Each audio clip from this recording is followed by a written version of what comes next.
हाँ जी, सत श्री अकाल साਰਿਆਂ ਨੂੰ।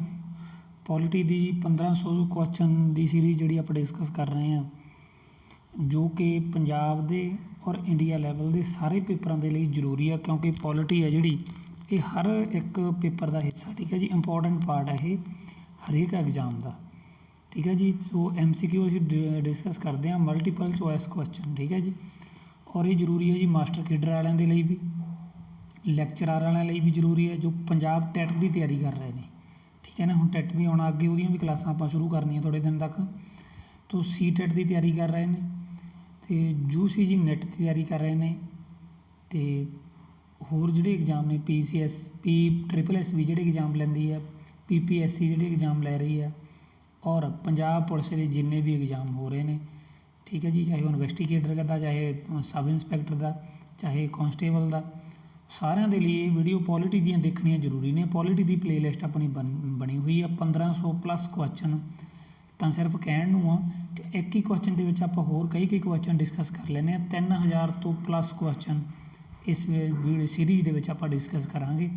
ਸੋ ਆਪਾਂ ਬਿਨਾਂ ਦੇਰੀ ਕਰੇ ਚੱਲਦੇ ਹਾਂ। ਟੈਲੀਗ੍ਰਾਮ ਗਰੁੱਪ ਨੂੰ ਜ਼ਰੂਰ ਜੁਆਇਨ ਕਰ ਲੈਣਾ, ਕਿਉਂਕਿ ਜਿਹੜਾ ਟੈਸਟ ਆ ਉਹ ਆਪਾਂ ਟੈਲੀਗ੍ਰਾਮ ਗਰੁੱਪ ਦੇ ਵਿੱਚ ਲੈਂਦੇ ਹਾਂ, ਔਰ PDF ਵਗੈਰਾ ਜ਼ਰੂਰੀ ਕੋਈ ਨੋਟੀਫਿਕੇਸ਼ਨ ਨੇ ਜਿਹੜੇ, ਉਹ ਵੀ ਤੁਹਾਨੂੰ ਟੈਲੀਗ੍ਰਾਮ ਗਰੁੱਪ ਦੇ ਵਿੱਚ ਹੀ ਆਪਾਂ ਸੈਂਡ ਕਰਦੇ ਹਾਂ ਜੀ। ਸੋ ਉਹਦਾ ਲਿੰਕ ਹੈ ਜਿਹੜਾ ਡਿਸਕ੍ਰਿਪਸ਼ਨ ਦੇ ਵਿੱਚ ਦਿੱਤਾ ਹੋਇਆ, ਠੀਕ ਹੈ ਜੀ। ਔਰ ਮਾਸਟਰ ਕੇਡਰ SST ਦਾ ਪੇਪਰ ਦੇਣ ਜਾ ਰਹੇ ਨੇ ਜਿਹੜੇ, ਕੱਲ੍ਹ ਨੂੰ 21 ਅਗਸਤ ਨੂੰ ਪੇਪਰ ਹਨ, ਉਹਨਾਂ ਦੇ ਮਾਸਟਰ ਕੇਡਰ SST ਦੇ ਪੰਜਾਬੀ ਦਾ ਔਰ ਮਾਸਟਰ ਕੇਡਰ SST ਦਾ ਮਾਸਟਰ ਕੇਡਰ ਪੰਜਾਬੀ, ਦੋਨੋਂ ਐਗਜ਼ਾਮ ਨੇ ਜਿਹੜੇ ਪ੍ਰੀਵੀਅਸ ਈਅਰ ਦੇ, ਉਹ ਆਪਾਂ ਸੋਲਵ ਕਰਕੇ ਪਾਏ ਹੋਏ ਨੇ, ਠੀਕ ਹੈ ਨਾ। ਆਪਾਂ ਕੋਈ ਵੀ ਨਵਾਂ ਜਦੋਂ ਆਪਾਂ ਪੇਪਰ ਦੇਣ ਜਾਂਦੇ ਹਾਂ ਤਾਂ ਪਹਿਲਾਂ ਉਹਦਾ ਪੁਰਾਣਾ ਪੇਪਰ ਪੜ੍ਹ ਲੈਣਾ ਲਾਜ਼ਮੀ ਹੁੰਦਾ, ਠੀਕ ਹੈ ਜੀ। ਸੋ ਆਪਾਂ ਹੁਣ ਚੱਲਦੇ ਹਾਂ ਜੀ ਆਪਣੇ ਕੁਐਸਚਨ ਵੱਲ। ਅਗਲਾ ਆ ਗਿਆ ਜੀ, ਪਹਿਲਾ ਕੁਐਸਚਨ ਹੈ ਇਸ ਵੀਡੀਓ ਦਾ, 12ਵਾਂ ਪਾਰਟ ਹੈ, ਠੀਕ ਆ। ਅਤੇ ਇਸ ਆਪਣੀ ਜਾਣੀ ਦੀ 11 ਵੀਡੀਓ ਪਹਿਲਾਂ ਪਲੇਲਿਸਟ ਦੇ ਵਿੱਚ ਪਈਆਂ ਨੇ।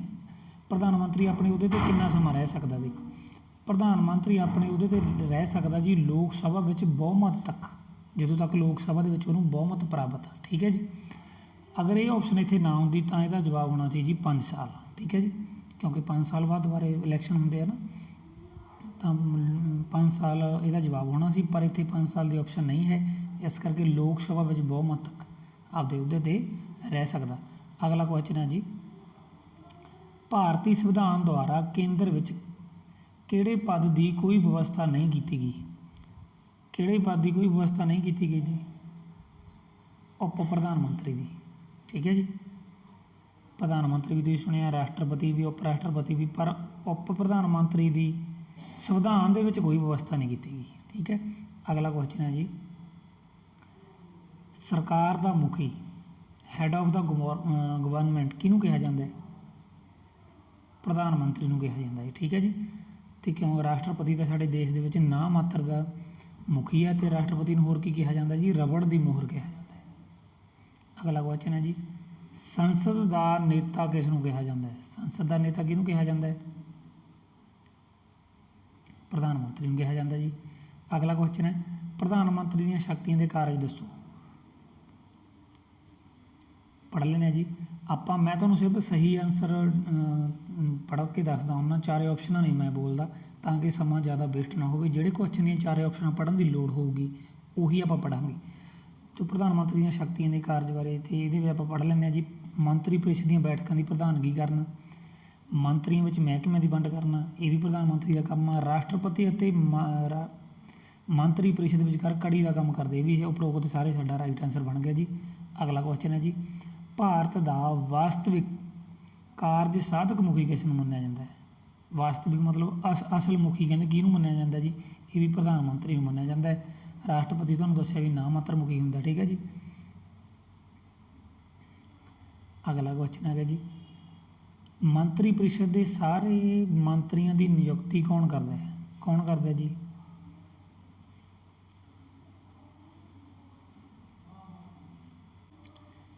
ਇਸ ਕੁਐਸਚਨ 'ਤੇ ਮੈਨੂੰ ਥੋੜ੍ਹਾ ਜਿਹਾ ਡਾਊਟ ਆ।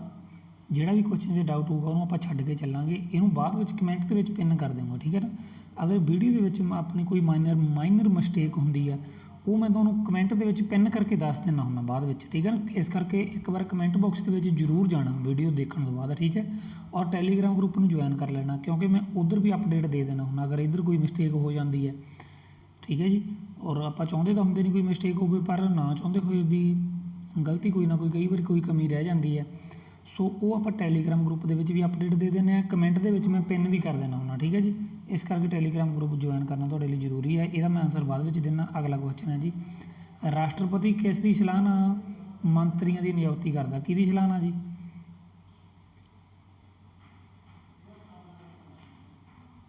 ਪ੍ਰਧਾਨ ਮੰਤਰੀ ਦੀ ਸਲਾਹ ਨਾਲ। ਅਗਲਾ ਕੁਐਸਚਨ ਹੈ ਜੀ, ਮੰਤਰੀ ਪਰਿਸ਼ਦ ਦਾ ਮੈਂਬਰ ਬਣਨ ਲਈ ਕਿਹੜੀਆਂ ਕਿਹੜੀਆਂ ਯੋਗਤਾਵਾਂ ਹੋਣੀਆਂ ਚਾਹੀਦੀਆਂ ਨੇ ਜੀ? ਉਹ ਵਿਅਕਤੀ ਭਾਰਤ ਦਾ ਮੈਂਬਰ ਹੋਵੇ। ਹੁਣ ਆਪਾਂ ਪਾਕਿਸਤਾਨ ਤੋਂ ਤਾਂ ਨਹੀਂ ਫੜ ਕੇ ਲੈ ਕੇ ਆਉਣਾ, ਭਾਰਤ ਦਾ ਮੈਂਬਰ ਹੀ ਹੋਣਾ ਚਾਹੀਦਾ, ਇਹ ਵੀ ਸਹੀ ਹੈ। ਸੰਸਦ ਦਾ ਮੈਂਬਰ ਬਣਨ ਦੀਆਂ ਯੋਗਤਾਵਾਂ ਹੋਣ, ਇਹ ਵੀ ਗੱਲ ਸਹੀ ਹੈ, ਠੀਕ ਹੈ ਜੀ। ਜੇਕਰ ਵਿਅਕਤੀ ਸੰਸਦ ਦੇ ਕਿਸੇ ਵੀ ਸਦਨ ਦਾ ਮੈਂਬਰ ਨਹੀਂ ਤਾਂ 6 ਮਹੀਨੇ ਵਿੱਚ ਉਹਦਾ ਮੈਂਬਰ ਬਣਨਾ ਜ਼ਰੂਰੀ ਹੈ, ਇੰਪੋਰਟੈਂਟ ਗੱਲ ਹੈ ਇਹ ਵੀ, ਠੀਕ ਹੈ। ਅਗਰ ਕਿਸੇ ਸਦਨ ਦਾ ਮੈਂਬਰ ਨਹੀਂ ਹੈ, ਮੰਤਰੀ ਪਰਿਸ਼ਦ ਦਾ ਮੈਂਬਰ ਤਾਂ ਬਣ ਗਿਆ, ਪਰ 6 ਮਹੀਨੇ ਦੇ ਵਿੱਚ ਉਹਨੂੰ ਕਿਸੇ ਸਦਨ ਦਾ ਮੈਂਬਰ ਬਣਨਾ ਜ਼ਰੂਰੀ ਹੋਵੇਗਾ। ਉਪਰੋਕਤ ਸਾਰੇ ਸਾਡਾ ਰਾਈਟ ਆਨਸਰ ਬਣ ਗਿਆ ਜੀ। ਅਗਲਾ ਕੁਐਸਚਨ ਹੈ, ਕੇਂਦਰੀ ਮੰਤਰੀ ਪਰਿਸ਼ਦ ਕਿਸ ਦੇ ਪ੍ਰਤੀ ਉੱਤਰਦਾਈ ਹੁੰਦਾ ਹੈ? ਇਹ ਉੱਤਰਦਾਈ ਹੁੰਦਾ ਜੀ ਲੋਕ ਸਭਾ ਦੇ। ਅਗਲਾ ਆ ਗਿਆ ਜੀ, ਕੇਂਦਰੀ ਮੰਤਰੀ ਪਰਿਸ਼ਦ ਦੇ ਮੈਂਬਰਾਂ ਦੀ ਗਿਣਤੀ ਕਿੰਨੀ ਹੋ ਸਕਦੀ ਹੈ? ਕਿੰਨੀ ਹੋ ਸਕਦੀ ਹੈ ਜੀ? ਲੋਕ ਸਭਾ ਦੇ ਕੁੱਲ 15% ਤੋਂ ਵੱਧ ਨਹੀਂ। ਅਗਲਾ ਆ ਗਿਆ ਜੀ, ਕਿਸ ਸੰਵਿਧਾਨਕ ਸੋਧ ਰਾਹੀਂ ਇਹ ਵਿਵਸਥਾ ਕੀਤੀ ਗਈ ਹੈ ਕਿ ਕੇਂਦਰੀ ਮੰਤਰੀ ਪਰਿਸ਼ਦ ਦੇ ਮੈਂਬਰਾਂ ਦੀ ਗਿਣਤੀ ਲੋਕ ਸਭਾ ਦੇ ਮੈਂਬਰਾਂ ਦੀ ਗਿਣਤੀ ਦੇ 15% ਤੋਂ ਵੱਧ ਨਹੀਂ ਹੋ ਸਕਦੀ? ਕਿਹੜੀ ਸੰਵਿਧਾਨਕ ਸੋਧ ਦੇ ਵਿੱਚ ਇਹ ਗੱਲ ਆਈ ਹੈ ਜੀ? 2003 ਦੀ 91ਵੀਂ ਸੋਧ ਦੇ ਵਿੱਚ, ਠੀਕ ਹੈ ਜੀ। ਅਗਲਾ ਕੁਐਸਚਨ ਹੈ ਜੀ, ਪ੍ਰਧਾਨ ਮੰਤਰੀ ਅਤੇ ਮੰਤਰੀ ਪਰਿਸ਼ਦ ਕਿਸ ਦੀ ਖੁਸ਼ੀ ਤੱਕ ਆਪਣੇ ਅਹੁਦੇ 'ਤੇ ਕਾਇਮ ਰਹਿ ਸਕਦੇ ਨੇ? ਪ੍ਰਧਾਨ ਮੰਤਰੀ ਅਤੇ ਮੰਤਰੀ ਪਰਿਸ਼ਦ ਕਿਹਦੀ ਖੁਸ਼ੀ ਤੱਕ ਆਪਣੇ ਅਹੁਦੇ 'ਤੇ ਕਾਇਮ ਰਹਿ ਸਕਦੇ ਨੇ ਜੀ? ਕਿਸੇ ਦੀ ਮਤਲਬ ਇੱਛਾ ਤੱਕ ਕਹਿ ਲਓ ਆਪਾਂ।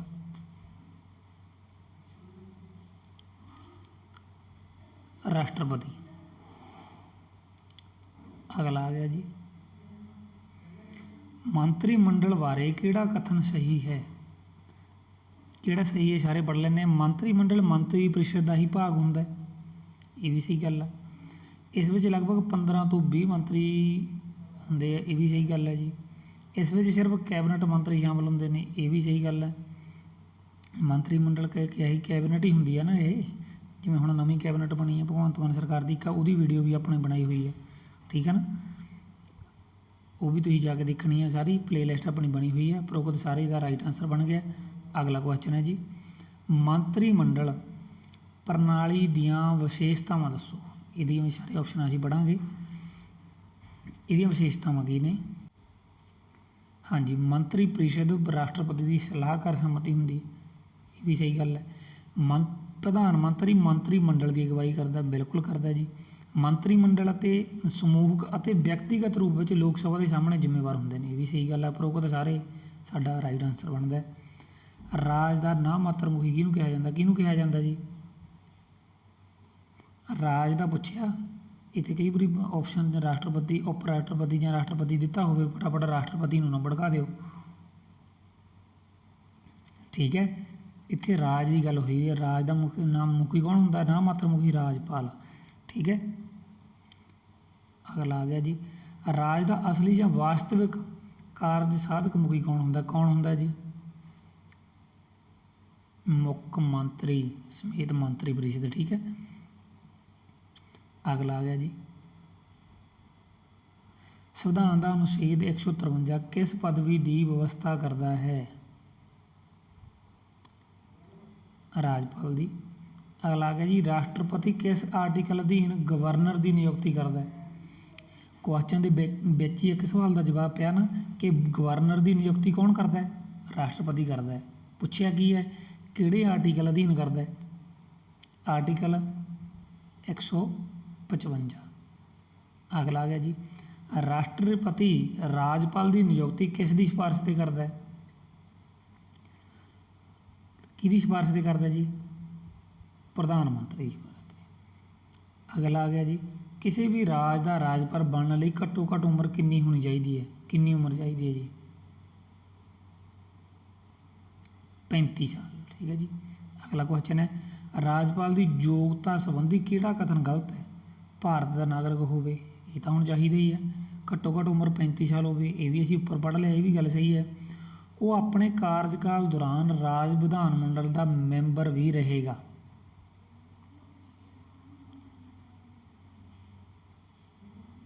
ਥੋੜ੍ਹਾ ਜਿਹਾ ਉੱਪਰ ਕਰ ਲਈਏ। ਠੀਕ ਹੈ, ਇਹ ਤਾਂ ਸਾਡੀਆਂ ਆਪਸ਼ਨਾਂ ਸਹੀ ਨੇ। ਤੁਹਾਨੂੰ ਅਗਲਾ ਚੌਥਾ ਪੜ੍ਹ ਲੈਂਦੇ ਹਾਂ। ਉਹ ਕੇਂਦਰ ਜਾਂ ਰਾਜ ਸਰਕਾਰ ਅਧੀਨ ਕਿਸੇ ਲਾਭਦਾਇਕ ਪਦ 'ਤੇ ਨਾ ਹੋਵੇ, ਇਹ ਵੀ ਗੱਲ ਸਹੀ ਹੈ। ਆਹ ਗੱਲ ਗਲਤ ਹੈ। ਠੀਕ ਹੈ ਜੀ, ਇਹਨਾਂ ਨੇ ਗਲਤੀ ਪੁੱਛਿਆ ਨਾ, ਕਿਹੜਾ ਕਥਨ ਗਲਤ ਹੈ? ਉਹ ਆਪਣੇ ਕਾਰਜਕਾਲ ਦੌਰਾਨ ਰਾਜ ਵਿਧਾਨ ਮੰਡਲ ਦਾ ਮੈਂਬਰ ਨਹੀਂ ਹੋਵੇਗਾ। ਸੋ ਇਸ ਸਵਾਲ ਦਾ ਇਹ ਸਹੀ ਜਵਾਬ ਬਣ ਗਿਆ। ਅਗਲਾ ਕੁਐਸਚਨ ਹੈ ਜੀ, ਰਾਜਪਾਲ ਦੀ ਨਿਯੁਕਤੀ ਸੰਬੰਧੀ ਸਰਕਾਰੀ ਆਯੋਗ ਨੇ ਕਿਹੜੇ ਕਿਹੜੇ ਸੁਝਾਅ ਦਿੱਤੇ? ਰਾਜਪਾਲ ਦੀ ਨਿਯੁਕਤੀ ਕਰਨ ਦੇ ਲਈ ਸਰਕਾਰੀ ਆਯੋਗ ਨੇ ਸੁਝਾਅ ਦਿੱਤੇ। ਠੀਕ ਆ, ਇੱਕ ਸਵਾਲ ਦਾ ਜਵਾਬ ਇਹ 'ਚ ਮਿਲ ਗਿਆ ਨਾ ਸਵਾਲ ਦੇ ਵਿੱਚ ਹੀ। ਤੂੰ ਕਿਹੜੇ ਕਿਹੜੇ ਸੁਝਾਅ ਦਿੱਤੇ ਨੇ, ਹੁਣੇ ਆਪਾਂ ਸਾਰੇ ਪੜ੍ਹ ਲੈਂਦੇ ਹਾਂ। ਰਾਜਪਾਲ ਦੀ ਨਿਯੁਕਤੀ ਸਮੇਂ ਕਹਿੰਦੇ ਸੰਬੰਧਿਤ ਰਾਜ ਦੇ ਮੁੱਖ ਮੰਤਰੀ, ਉਪ ਰਾਸ਼ਟਰਪਤੀ ਅਤੇ ਲੋਕ ਸਭਾ ਦੇ ਸਪੀਕਰ ਨਾਲ ਵਿਚਾਰ ਵਟਾਂਦਰਾ ਕੀਤਾ ਜਾਣਾ ਚਾਹੀਦਾ। ਇਹ ਗੱਲ ਸਹੀ ਹੈ। ਉਹ ਸੰਬੰਧਿਤ ਰਾਜ ਤੋਂ ਬਾਹਰ ਦਾ ਵਿਅਕਤੀ ਹੋਣਾ ਚਾਹੀਦਾ। ਇਹ ਵੀ ਇਹਨਾਂ ਨੇ ਸੁਝਾਅ ਦਿੱਤਾ ਸੀ। ਉਹ ਜੀਵਨ ਦੇ ਕਿਸੇ ਖੇਤਰ ਵਿੱਚ ਉੱਘਾ ਵਿਅਕਤੀ ਹੋਣਾ ਚਾਹੀਦਾ। ਇਹ ਵੀ ਗੱਲ ਸਹੀ ਆ। ਉਪਰੋਕਤ ਸਾਰੇ ਸਾਡਾ ਰਾਈਟ ਆਨਸਰ ਬਣ ਗਿਆ। ਅਗਲਾ ਕੁਐਸਚਨ ਹੈ ਜੀ, ਜ਼ਰੂਰੀ ਨਹੀਂ ਹੈ ਕਿ ਕਿਹੜੇ ਵੀ ਸਟੇਟ ਦਾ ਗਵਰਨਰ ਆ ਉਹ ਉਸੇ ਸਟੇਟ ਨਾਲ ਸੰਬੰਧ ਰੱਖਦਾ ਹੋਵੇ। ਕਿਸੇ ਹੋਰ ਸਟੇਟ ਦਾ ਵੀ ਗਵਰਨਰ ਜਿਹੜਾ ਉਹ ਬਣਾਇਆ ਜਾ ਸਕਦਾ ਕਿਸੇ ਦੂਸਰੀ ਸਟੇਟ ਦਾ। ਠੀਕ ਹੈ ਨਾ। ਹੁਣ ਜਿਵੇਂ ਮੈਂ ਤੁਹਾਨੂੰ ਆਪਣੀ ਪੰਜਾਬ ਵਾਲੀ ਵੀਡੀਓ ਦੇ ਵਿੱਚ ਦੱਸਿਆ ਸੀ ਕਿ ਪੰਜਾਬ ਦੇ ਗਵਰਨਰ ਨੇ ਜਿਹੜੇ ਕਿੱਥੋਂ ਨੇ, ਉਹ ਕਿੱਥੋਂ ਨੇ ਜੀ? ਜਿਨ੍ਹਾਂ ਨੂੰ ਪਤਾ ਉਹ ਕਮੈਂਟ ਕਰਕੇ ਦੱਸਣਗੇ, ਜਿਨ੍ਹਾਂ ਨੂੰ ਨਹੀਂ ਪਤਾ ਉਹ ਆਪਣੀ ਉਹ ਵੀਡੀਓ ਦੇਖਣਗੇ ਜਾ ਕੇ, ਪੰਜਾਬ ਕੈਬਨਿਟ ਵਾਲੀ। ਠੀਕ ਹੈ ਜੀ, ਉਹ ਪੰਜਾਬ ਵਾਲੀ ਕੈਬਨਿਟ ਵਾਲੀ ਹੁਣ ਵਾਲੀ ਵੀਡੀਓ ਦੇਖਣੀ ਆ ਤੁਸੀਂ, ਉਹਦੇ ਨਾਲ ਸੰਬੰਧਿਤ ਪੁਰਾਣੀ ਵੀਡੀਓ ਨਹੀਂ ਦੇਖਣੀ ਕੋਈ ਵੀ, ਕਿਉਂਕਿ ਉਸ ਤੋਂ ਬਾਅਦ ਵਿਭਾਗਾਂ ਦੇ ਵਿੱਚ ਫੇਰ ਬਦਲ ਹੋਇਆ। ਸੋ ਉਹਦੇ ਕਰਕੇ ਮੰਤਰੀਆਂ ਦੇ ਵਿਭਾਗ ਮਤਲਬ ਵੰਡੇ ਗਏ ਨੇ, ਕਿਸੇ ਤੋਂ ਕੋਈ ਵਿਭਾਗ ਲੈ ਕੇ ਕਿਸੇ ਹੋਰ ਨੂੰ ਸੌਂਪ ਦਿੱਤਾ ਗਿਆ। ਠੀਕ ਹੈ ਨਾ। ਇਸ ਕਰਕੇ ਪੰਜਾਬ ਮੰਤਰੀ ਮੰਡਲ ਨਾਲ ਸੰਬੰਧਿਤ ਕੋਈ ਵੀ ਪੁਰਾਣੀ ਵੀਡੀਓ ਨਹੀਂ ਦੇਖਣੀ। ਆਪਣੀ ਨਵੀਂ ਵੀਡੀਓ ਬਣਾਈ ਹੋਈ ਆ, ਉਹ ਜਾ ਕੇ ਵੀਡੀਓ ਤੁਸੀਂ ਦੇਖਣੀ ਆ। 529ਵਾਂ ਕੁਐਸਚਨ ਆ ਜੀ, ਧਾਰਾ 156 ਅਨੁਸਾਰ ਰਾਜਪਾਲ ਦਾ ਕਾਰਜਕਾਲ ਕਿੰਨਾ ਹੁੰਦਾ ਹੈ? ਕਾਰਜਕਾਲ ਹੁੰਦਾ ਜੀ 5 ਸਾਲ। ਅਗਲਾ ਆ ਗਿਆ ਜੀ, ਰਾਜਪਾਲ ਨੂੰ ਉਸਦਾ ਕਾਰਜਕਾਲ ਪੂਰਾ ਹੋਣ ਤੋਂ ਪਹਿਲਾਂ ਭੰਗ ਕਰਨ ਦੀ ਸ਼ਕਤੀ ਕਿਹਦੇ ਕੋਲ ਹੈ? ਰਾਸ਼ਟਰਪਤੀ ਕੋਲ ਆ, ਜਦੋਂ ਇਹਨੂੰ ਉਹ ਕਰਦਾ ਪੁਆਇੰਟ। ਅੱਗੇ ਆ ਗਿਆ ਜੀ, ਰਾਜਪਾਲ ਨੂੰ ਸਹੁੰ ਚੁਕਾਉਣ ਦੀ ਰਸਮ ਕੌਣ ਕਰਦਾ ਹੈ? ਹੁਣ ਦੇਖੋ, ਨਿਯੁਕਤੀ ਕਿਹਨੇ ਕਰਤੀ? ਲਾਤਾ ਰਾਸ਼ਟਰਪਤੀ ਨੇ। ਫਿਰ ਹੁਣ ਕਿੰਨੇ ਰਾਜ ਨੇ ਭਾਰਤ ਦੇ? 28 ਰਾਜ ਨੇ ਨਾ, ਪਹਿਲਾਂ 29 ਸੀ, ਹੁਣ 28 ਰਾਜ ਨੇ। ਅਤੇ ਮੰਨ ਲਓ ਕਿ ਹਰੇਕ ਰਾਜ ਦਾ ਇੱਕ ਇੱਕ ਹੀ ਹੈ, ਪਰ ਇੱਕ ਗਵਰਨਰ ਕਿਸੇ 2 ਸਟੇਟਾਂ ਦਾ ਵੀ ਗਵਰਨਰ ਹੋ ਸਕਦਾ। ਇਹ ਵੀ ਗੱਲ ਯਾਦ ਰੱਖਣੀ ਹੈ। ਇੱਕ ਗਵਰਨਰ ਕਿਸੇ ਵੀ 2 ਸਟੇਟਾਂ ਦਾ ਵੀ ਗਵਰਨਰ ਬਣ ਸਕਦਾ ਇੱਕ ਵਿਅਕਤੀ। ਪਰ ਆਪਾਂ ਮੰਨ ਲਓ ਕਿ 28 ਰਾਜਾਂ ਦੇ 28 ਗਵਰਨਰ ਨੇ, ਮੰਨ ਕੇ ਚੱਲੋ। ਹੁਣ ਰਾਸ਼ਟਰਪਤੀ ਨੇ 28 ਜਣੇ ਸਿਲੈਕਟ ਤਾਂ ਕਰਤੇ, ਨਿਯੁਕਤ ਕਰਤੇ, ਪਰ ਉਹਨੂੰ ਸਹੁੰ ਰਾਸ਼ਟਰਪਤੀ ਨਹੀਂ ਚੁਕਾਊਗਾ। ਉਹਨੂੰ ਸਹੁੰ ਕੌਣ ਚੁਕਾਊਗਾ? ਉਹ ਸੰਬੰਧਿਤ ਰਾਜ ਦੀ ਉੱਚ ਅਦਾਲਤ ਦਾ ਮੁੱਖ ਜੱਜ। ਜਿਵੇਂ ਪੰਜਾਬ ਦਾ ਗਵਰਨਰ ਆ, ਉਹਨੂੰ ਪੰਜਾਬ ਦੇ ਹਾਈ ਕੋਰਟ ਦੀ, Punjab and Haryana high court ਦਾ ਮੁੱਖ ਜੱਜ ਹੋਊਗਾ ਜਿਹੜਾ, ਉਹ ਸਹੁੰ ਚੁਕਾਊਗਾ ਕਿਹਨੂੰ?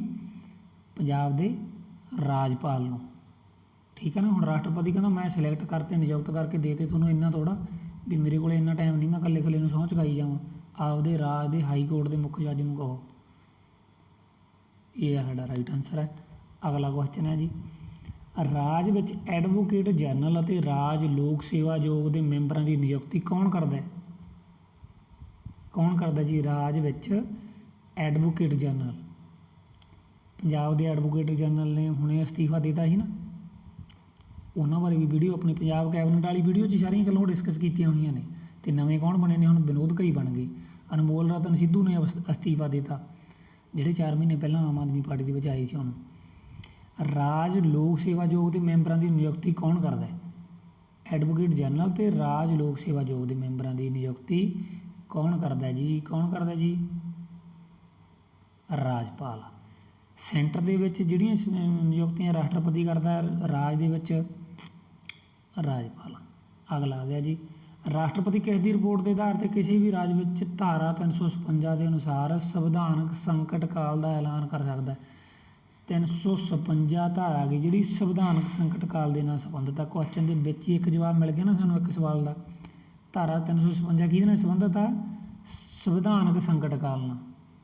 ਸੰਵਿਧਾਨਕ ਮਸ਼ੀਨਰੀ ਫੇਲ ਹੋ ਜੇ ਕਿਸੇ ਰਾਜ ਦੇ ਵਿੱਚ ਤਾਂ 356 ਧਾਰਾ ਦੇ ਅਧੀਨ ਸੰਕਟ ਕਾਲ ਦਾ ਐਲਾਨ ਕਰ ਸਕਦਾ ਰਾਜ ਦਾ ਐਲਾਨ ਕਰ ਸਕਦਾ ਹੈ। ਅਤੇ ਇਹਨਾਂ ਨੇ ਪੁੱਛਿਆ ਕੀ ਹੈ, ਕਿਸ ਦੀ ਰਿਪੋਰਟ 'ਤੇ? ਰਿਪੋਰਟ ਕੌਣ ਦੇਊਗਾ? ਰਾਜਪਾਲ ਰਿਪੋਰਟ ਦੇਊਗਾ ਜੀ।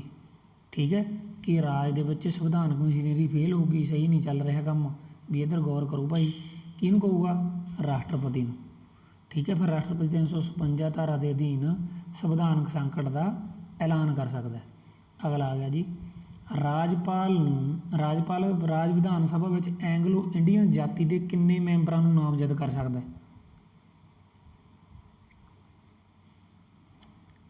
ਕਿੰਨੇ ਨੂੰ ਕਰ ਸਕਦਾ?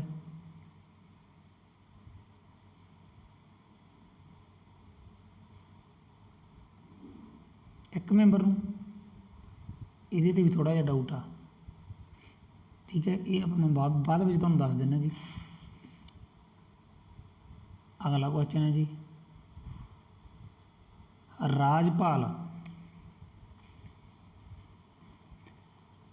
ਰਾਜ ਵਿਧਾਨ ਪਰਿਸ਼ਦ ਵਿੱਚ ਸਾਹਿਤ ਕਲਾ, ਵਿਗਿਆਨ ਅਤੇ ਸਮਾਜ ਸੇਵਾ ਦੇ ਖੇਤਰ ਵਿੱਚ ਪ੍ਰਸਿੱਧੀ ਪ੍ਰਾਪਤ ਕਰਨ ਵਾਲੇ ਕਿੰਨੇ ਵਿਅਕਤੀ ਨਿਯੁਕਤ ਕਰ ਸਕਦਾ ਹੈ? ਕਿੰਨੇ ਵਿਅਕਤੀ ਨਿਯੁਕਤ ਕਰ ਸਕਦਾ ਜੀ? ਕੁੱਲ ਮੈਂਬਰਾਂ ਦਾ 1/6 ਹਿੱਸਾ। ਠੀਕ ਹੈ ਜੀ। ਅਗਲਾ ਕੁਐਸਚਨ ਹੈ ਜੀ, ਆਮ ਤੌਰ 'ਤੇ ਰਾਜ ਵਿਧਾਨ ਮੰਡਲ ਦੁਆਰਾ ਪਾਸ ਕੀਤੇ ਗਏ ਸਾਰੇ ਬਿੱਲਾਂ ਨੂੰ ਅੰਤਿਮ ਪ੍ਰਵਾਨਗੀ ਕੌਣ ਦਿੰਦਾ ਹੈ?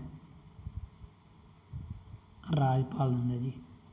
ਰਾਜ ਵਿਧਾਨ ਮੰਡਲ ਦੁਆਰਾ ਪਾਸ ਕੀਤੇ ਗਏ ਸਾਰੇ ਬਿੱਲਾਂ ਨੂੰ, ਠੀਕ ਹੈ ਜੀ, ਲਾਸਟ 'ਤੇ ਪ੍ਰਵਾਨਗੀ ਦਿੰਦਾ ਹੈ ਰਾਜਪਾਲ। ਅਗਲਾ ਜੀ, ਰਾਜ ਵਿਧਾਨ ਮੰਡਲ ਦੇ ਆਰੰਭਿਕ ਇਜਲਾਸ ਦੀ ਸ਼ੁਰੂਆਤ ਕਿਹਦੇ ਭਾਸ਼ਣ ਦੇ ਨਾਲ ਹੁੰਦੀ ਹੈ?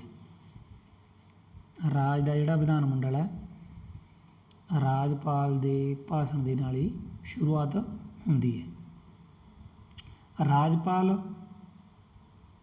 ਰਾਜ ਵਿਧਾਨ ਮੰਡਲ ਦੇ 1 ਸਾਲ ਵਿੱਚ ਲਗਭਗ ਕਿੰਨੇ ਇਜਲਾਸ ਬੁਲਾ ਸਕਦਾ ਹੈ? ਕਿੰਨੇ ਬੁਲਾ ਸਕਦਾ ਜੀ? 2। ਠੀਕ ਹੈ ਜੀ। ਜੇਕਰ ਰਾਜ ਵਿਧਾਨ ਮੰਡਲ ਦਾ ਇਜਲਾਸ ਨਾ ਹੋ ਰਿਹਾ ਹੋਵੇ ਤਾਂ ਰਾਜ ਵਿੱਚ ਅਧਿਆਦੇਸ਼ ਆਰਡੀਨੈਂਸ ਜਾਰੀ ਕਰਨ ਦਾ ਅਧਿਕਾਰ ਕਿਹਦੇ ਕੋਲ ਹੈ? ਰਾਜ ਵਿਧਾਨ ਮੰਡਲ ਦਾ ਕੋਈ ਵੀ ਸੈਸ਼ਨ ਨਹੀਂ ਹੋ ਰਿਹਾ, ਠੀਕ ਹੈ ਨਾ, ਇਜਲਾਸ ਹੋ ਨਹੀਂ ਰਿਹਾ ਅਤੇ ਰਾਜ ਵਿੱਚ ਆਰਡੀਨੈਂਸ ਜਾਰੀ ਕਰਨ ਦੀ ਲੋੜ ਪੈ ਗਈ, ਕਿਹਦੇ ਕੋਲ ਹੈ ਅਧਿਕਾਰ ਕਿ ਰਾਜ ਦੇ ਵਿੱਚ ਆਰਡੀਨੈਂਸ ਜਾਰੀ ਕਰੂਗਾ? ਇਹ ਵੀ ਅਧਿਕਾਰ ਰਾਜਪਾਲ ਦੇ ਕੋਲ ਹੈ ਜੀ। ਅਗਲਾ ਕੁਐਸਚਨ ਹੈ ਜੀ, ਵਿੱਤੀ ਬਿੱਲ ਕਿਸ ਦੀ ਪ੍ਰਵਾਨਗੀ ਨਾਲ ਰਾਜ ਵਿਧਾਨ ਮੰਡਲ ਵਿੱਚ ਪੇਸ਼ ਕੀਤਾ ਜਾਂਦਾ ਹੈ? ਇਹ ਵੀ ਰਾਜਪਾਲ ਦੀ ਪ੍ਰਵਾਨਗੀ ਦੇ ਨਾਲ ਜੀ। ਅਗਲਾ ਜੀ, ਪੰਜਾਬ ਦਾ ਪਹਿਲਾ ਰਾਜਪਾਲ ਕੌਣ ਸੀਗਾ ਜੀ? ਕੌਣ ਸੀਗਾ ਜੀ? ਭੁਲੇਖੇ ਨਾਲ ਗੋਪੀ ਚੰਦ ਭਾਰਗਵ 'ਤੇ ਨਾ ਲਾ ਦਿਓ, ਇਹ ਗਲਤ ਜਵਾਬ ਹੋ ਜੂ। ਸਹੀ ਜਵਾਬ ਪੰਜਾਬ ਦਾ ਪਹਿਲਾ ਰਾਜਪਾਲ ਸੀਗਾ ਚੰਦੂ ਲਾਲ ਮਾਧਵ ਲਾਲ ਤ੍ਰਿਵੇਦੀ ਸੀ। ਠੀਕ ਹੈ, ਪੰਜਾਬ ਵਾਲੀ ਵੀਡੀਓ ਵਿੱਚ ਇਹ ਵੀ ਆਪਾਂ ਡਿਸਕਸ ਕੀਤੇ ਪਏ ਨੇ। ਗੋਪੀ ਚੰਦ ਭਾਰਗਵ ਤਾਂ ਪਹਿਲੇ ਮੁੱਖ ਮੰਤਰੀ ਸੀ ਪੰਜਾਬ ਦਾ। ਠੀਕ ਹੈ ਜੀ। ਅਗਲਾ ਆ ਗਿਆ, ਵਰਤਮਾਨ ਸਮੇਂ ਪੰਜਾਬ ਦਾ ਰਾਜਪਾਲ ਕੌਣ ਹੈ ਜੀ? ਕੌਣ ਹੈ ਜੀ? ਕਮੈਂਟ ਕਰਕੇ ਦੱਸੋਗੇ। ਉਸ ਵੀਡੀਓ ਦੇ ਵਿੱਚ ਆਪਣੀ ਪੜ੍ਹਾਇਆ ਵੀ ਹੋਇਆ। ਇਹ ਹੁਣ ਤੁਸੀਂ ਦੱਸੋਗੇ ਕਿ ਵਰਤਮਾਨ ਸਮੇਂ ਪੰਜਾਬ ਦਾ ਰਾਜਪਾਲ, ਪੰਜਾਬ ਦਾ ਗਵਰਨਰ ਕੌਣ ਹੈ ਜੀ? ਅਗਲਾ ਕੁਐਸਚਨ ਆ, ਇਹ ਵੀ ਬਹੁਤ ਸੌਖਾ ਸਵਾਲ ਹੈਗਾ, ਪੰਜਾਬ ਦੀ ਪਹਿਲੀ ਮਹਿਲਾ ਗਵਰਨਰ, ਇਹ ਵੀ ਤੁਸੀਂ ਦੱਸੋਗੇ। ਬਹੁਤ ਸੌਖਾ ਸਵਾਲ ਹੈ ਜੀ। ਇਹੋ ਜਿਹੇ ਸਵਾਲਾਂ ਦੇ ਤਾਂ ਜਵਾਬ ਦੇ ਦਿਆ ਕਰੋ। ਜਿਹੜੇ ਵੀ ਸਵਾਲ ਦਾ ਜਵਾਬ ਦਿਓਗੇ ਉਹ ਸਵਾਲ ਦਾ ਨੰਬਰ ਜ਼ਰੂਰ ਪਾ ਲੈਣਾ। ਇਹ 543 ਨੰਬਰ ਸਵਾਲ ਹੈ, ਇਸ ਤਰ੍ਹਾਂ ਪਾ ਕੇ ਨਾਲ ਪੁਆਇੰਟ ਲਾ ਕੇ ਫਿਰ ਤੁਸੀਂ ਜਵਾਬ ਦੇਣਾ ਹੈ। ਠੀਕ ਹੈ ਜੀ। ਪੰਜਾਬ ਦੀ ਪਹਿਲੀ ਮਹਿਲਾ ਗਵਰਨਰ ਪੁੱਛਿਆ ਇਹਨਾਂ ਨੇ, ਇਹ ਤੁਸੀਂ ਦੱਸੋਗੇ। ਬਾਅਦ ਵਿੱਚ ਮੈਂ ਪਿੰਨ ਕਰ ਦੇਣੇ ਅਸੀਂ ਸਾਰੇ, ਟੈਲੀਗ੍ਰਾਮ ਦੇ ਵਿੱਚ ਵੀ ਤੁਹਾਨੂੰ ਦੱਸ ਦੇਣਾ। ਸੋ ਇਹ ਜਵਾਬ ਤੁਸੀਂ ਜ਼ਰੂਰ ਦਿਓ। ਰਾਜ ਦੇ ਅਚੇਤ ਫੰਡ ਉੱਤੇ ਕਿਸ ਦਾ ਕੰਟਰੋਲ ਹੁੰਦਾ ਹੈ ਜੀ? ਕਿਹਦਾ ਕੰਟਰੋਲ ਹੁੰਦਾ ਹੈ? ਰਾਜਪਾਲ ਦਾ। ਅਗਲਾ ਕੁਐਸਚਨ ਹੈ, ਕਿਸੇ ਵੀ ਰਾਜ ਦੀਆਂ ਯੂਨੀਵਰਸਿਟੀਆਂ ਦਾ ਚਾਂਸਲਰ ਕੌਣ ਹੁੰਦਾ ਹੈ? ਕੌਣ ਹੁੰਦਾ ਜੀ?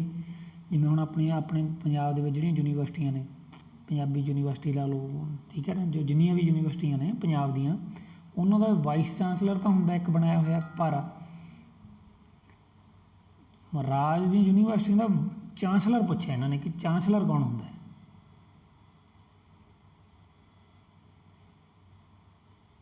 ਇਹ ਵੀ ਕੌਣ ਹੁੰਦਾ ਜੀ? ਰਾਜਪਾਲ। ਠੀਕ ਹੈ।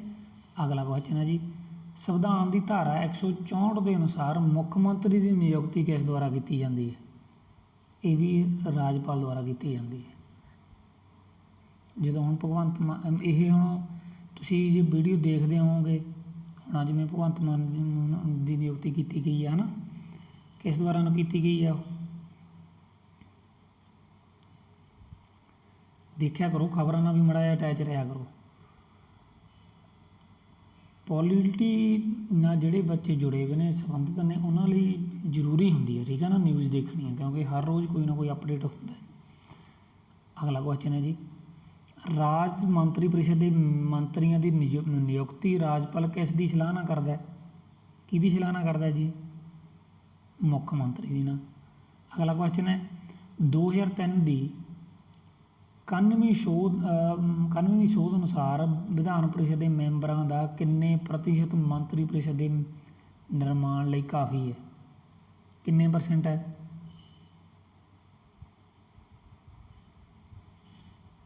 15% ਹੈ ਜੀ। ਵਿਧਾਨ ਸਭਾ ਦੀਆਂ ਕਿੰਨੀਆਂ ਸੀਟਾਂ ਨੇ ਪੰਜਾਬ ਦੀਆਂ? 117। ਠੀਕ ਹੈ, ਜਾਣੀ ਇਹਦਾ 15%। ਠੀਕ ਹੈ ਜੀ, ਜਾਣੀ ਕਿ ਘੱਟ, ਇੱਕ ਸਵਾਲ ਨਾਲ ਹੋਰ ਦੱਸ ਦੇਣਾ ਤੁਹਾਨੂੰ ਕਿ ਘੱਟ ਤੋਂ ਘੱਟ ਜਾਣੀ ਦੀ 12 ਮੈਂਬਰ ਤਾਂ ਹੋਣੇ ਲਾਜ਼ਮੀ ਨੇ, ਵੱਧ ਤੋਂ ਵੱਧ 17 ਮੈਂਬਰ ਕਰ ਸਕਦੇ ਆ। ਠੀਕ ਹੈ, ਜਾਣੀ ਮੈਂਬਰ ਕਹਿ ਲਓ ਜਾਂ ਮੰਤਰੀ ਕਹਿ ਲਓ, ਕੈਬਨਿਟ ਦੇ ਵਿੱਚ ਹੋਣਗੇ ਜਿਹੜੇ।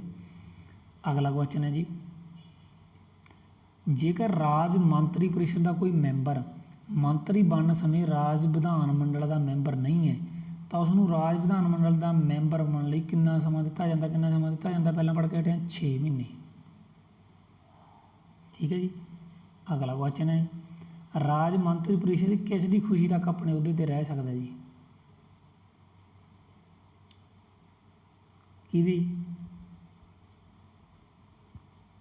ਕਿਹਦੀ ਖੁਸ਼ੀ ਤੱਕ ਆਪਣੇ ਅਹੁਦੇ 'ਤੇ ਕਾਇਮ ਰਹਿ ਸਕਦਾ ਜੀ?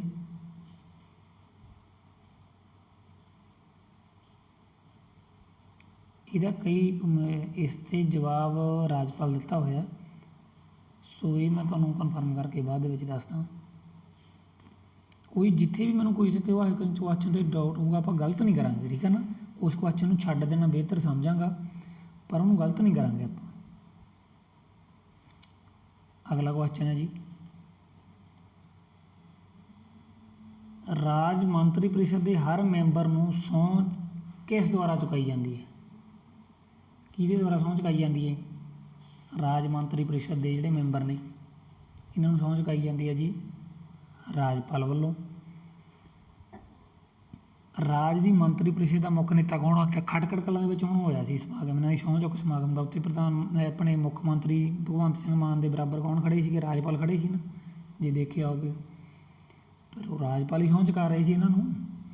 ਅਗਲਾ ਆ ਗਿਆ ਜੀ, ਰਾਜ ਦੀ ਮੰਤਰੀ ਪਰਿਸ਼ਦ ਦਾ ਮੁੱਖ ਨੇਤਾ ਕੌਣ ਹੁੰਦਾ ਹੈ?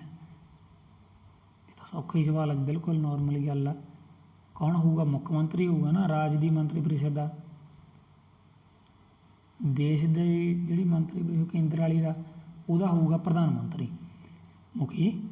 ਇੱਥੇ ਆ ਗਿਆ ਜੀ ਅਗਲਾ ਕੁਐਸਚਨ 553, ਕਿਸੇ ਵੀ ਰਾਜ ਵਿੱਚ ਧਨ ਬਿੱਲ ਕਿਸ ਦੁਆਰਾ ਤਿਆਰ ਕੀਤਾ ਜਾਂਦਾ ਹੈ? ਵਿੱਤ ਮੰਤਰੀ ਦੁਆਰਾ, ਜਿਹਨੂੰ ਅਸੀਂ ਖਜ਼ਾਨਾ ਮੰਤਰੀ ਵੀ ਕਹਿ ਦਿੰਦੇ ਹਾਂ ਜੀ। ਅਗਲਾ ਆ ਗਿਆ ਜੀ, ਰਾਜ ਸਰਕਾਰ ਸੰਬੰਧੀ ਸਮੁੱਚੇ ਪ੍ਰਬੰਧ ਦੀ ਵਿਵਸਥਾ ਸੰਵਿਧਾਨ ਦੇ ਕਿਸ ਭਾਗ ਵਿੱਚ ਕੀਤੀ ਗਈ ਹੈ?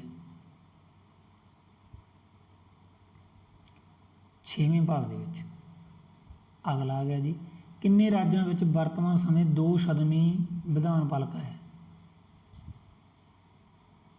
ਕਿੰਨੇ ਦੇ ਵਿੱਚ ਹੈ ਜੀ? 6 ਰਾਜਾਂ ਦੇ ਵਿੱਚ। ਠੀਕ ਹੈ ਜੀ। ਹੇਠ ਦਿੱਤੇ ਦਿੱਤਿਆਂ ਵਿੱਚੋਂ ਕਿਹੜੇ ਰਾਜ ਵਿੱਚ ਇੱਕ ਸਦਨੀ ਵਿਧਾਨ ਪਾਲਿਕਾ ਹੈ?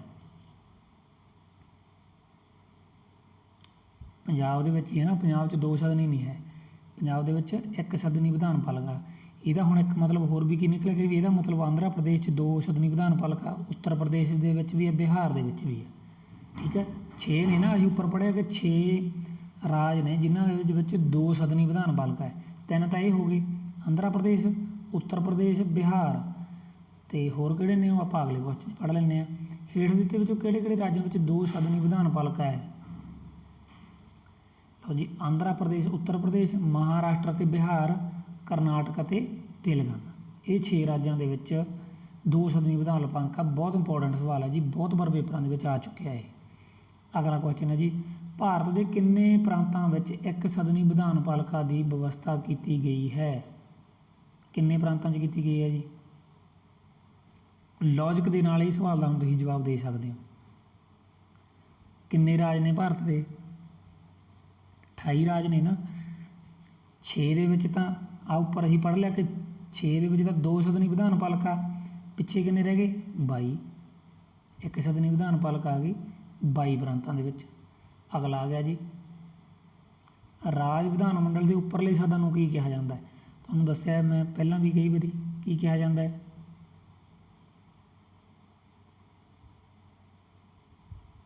ਵਿਧਾਨ ਪ੍ਰੀਸ਼ਦ। ਠੀਕ ਹੈ ਜੀ।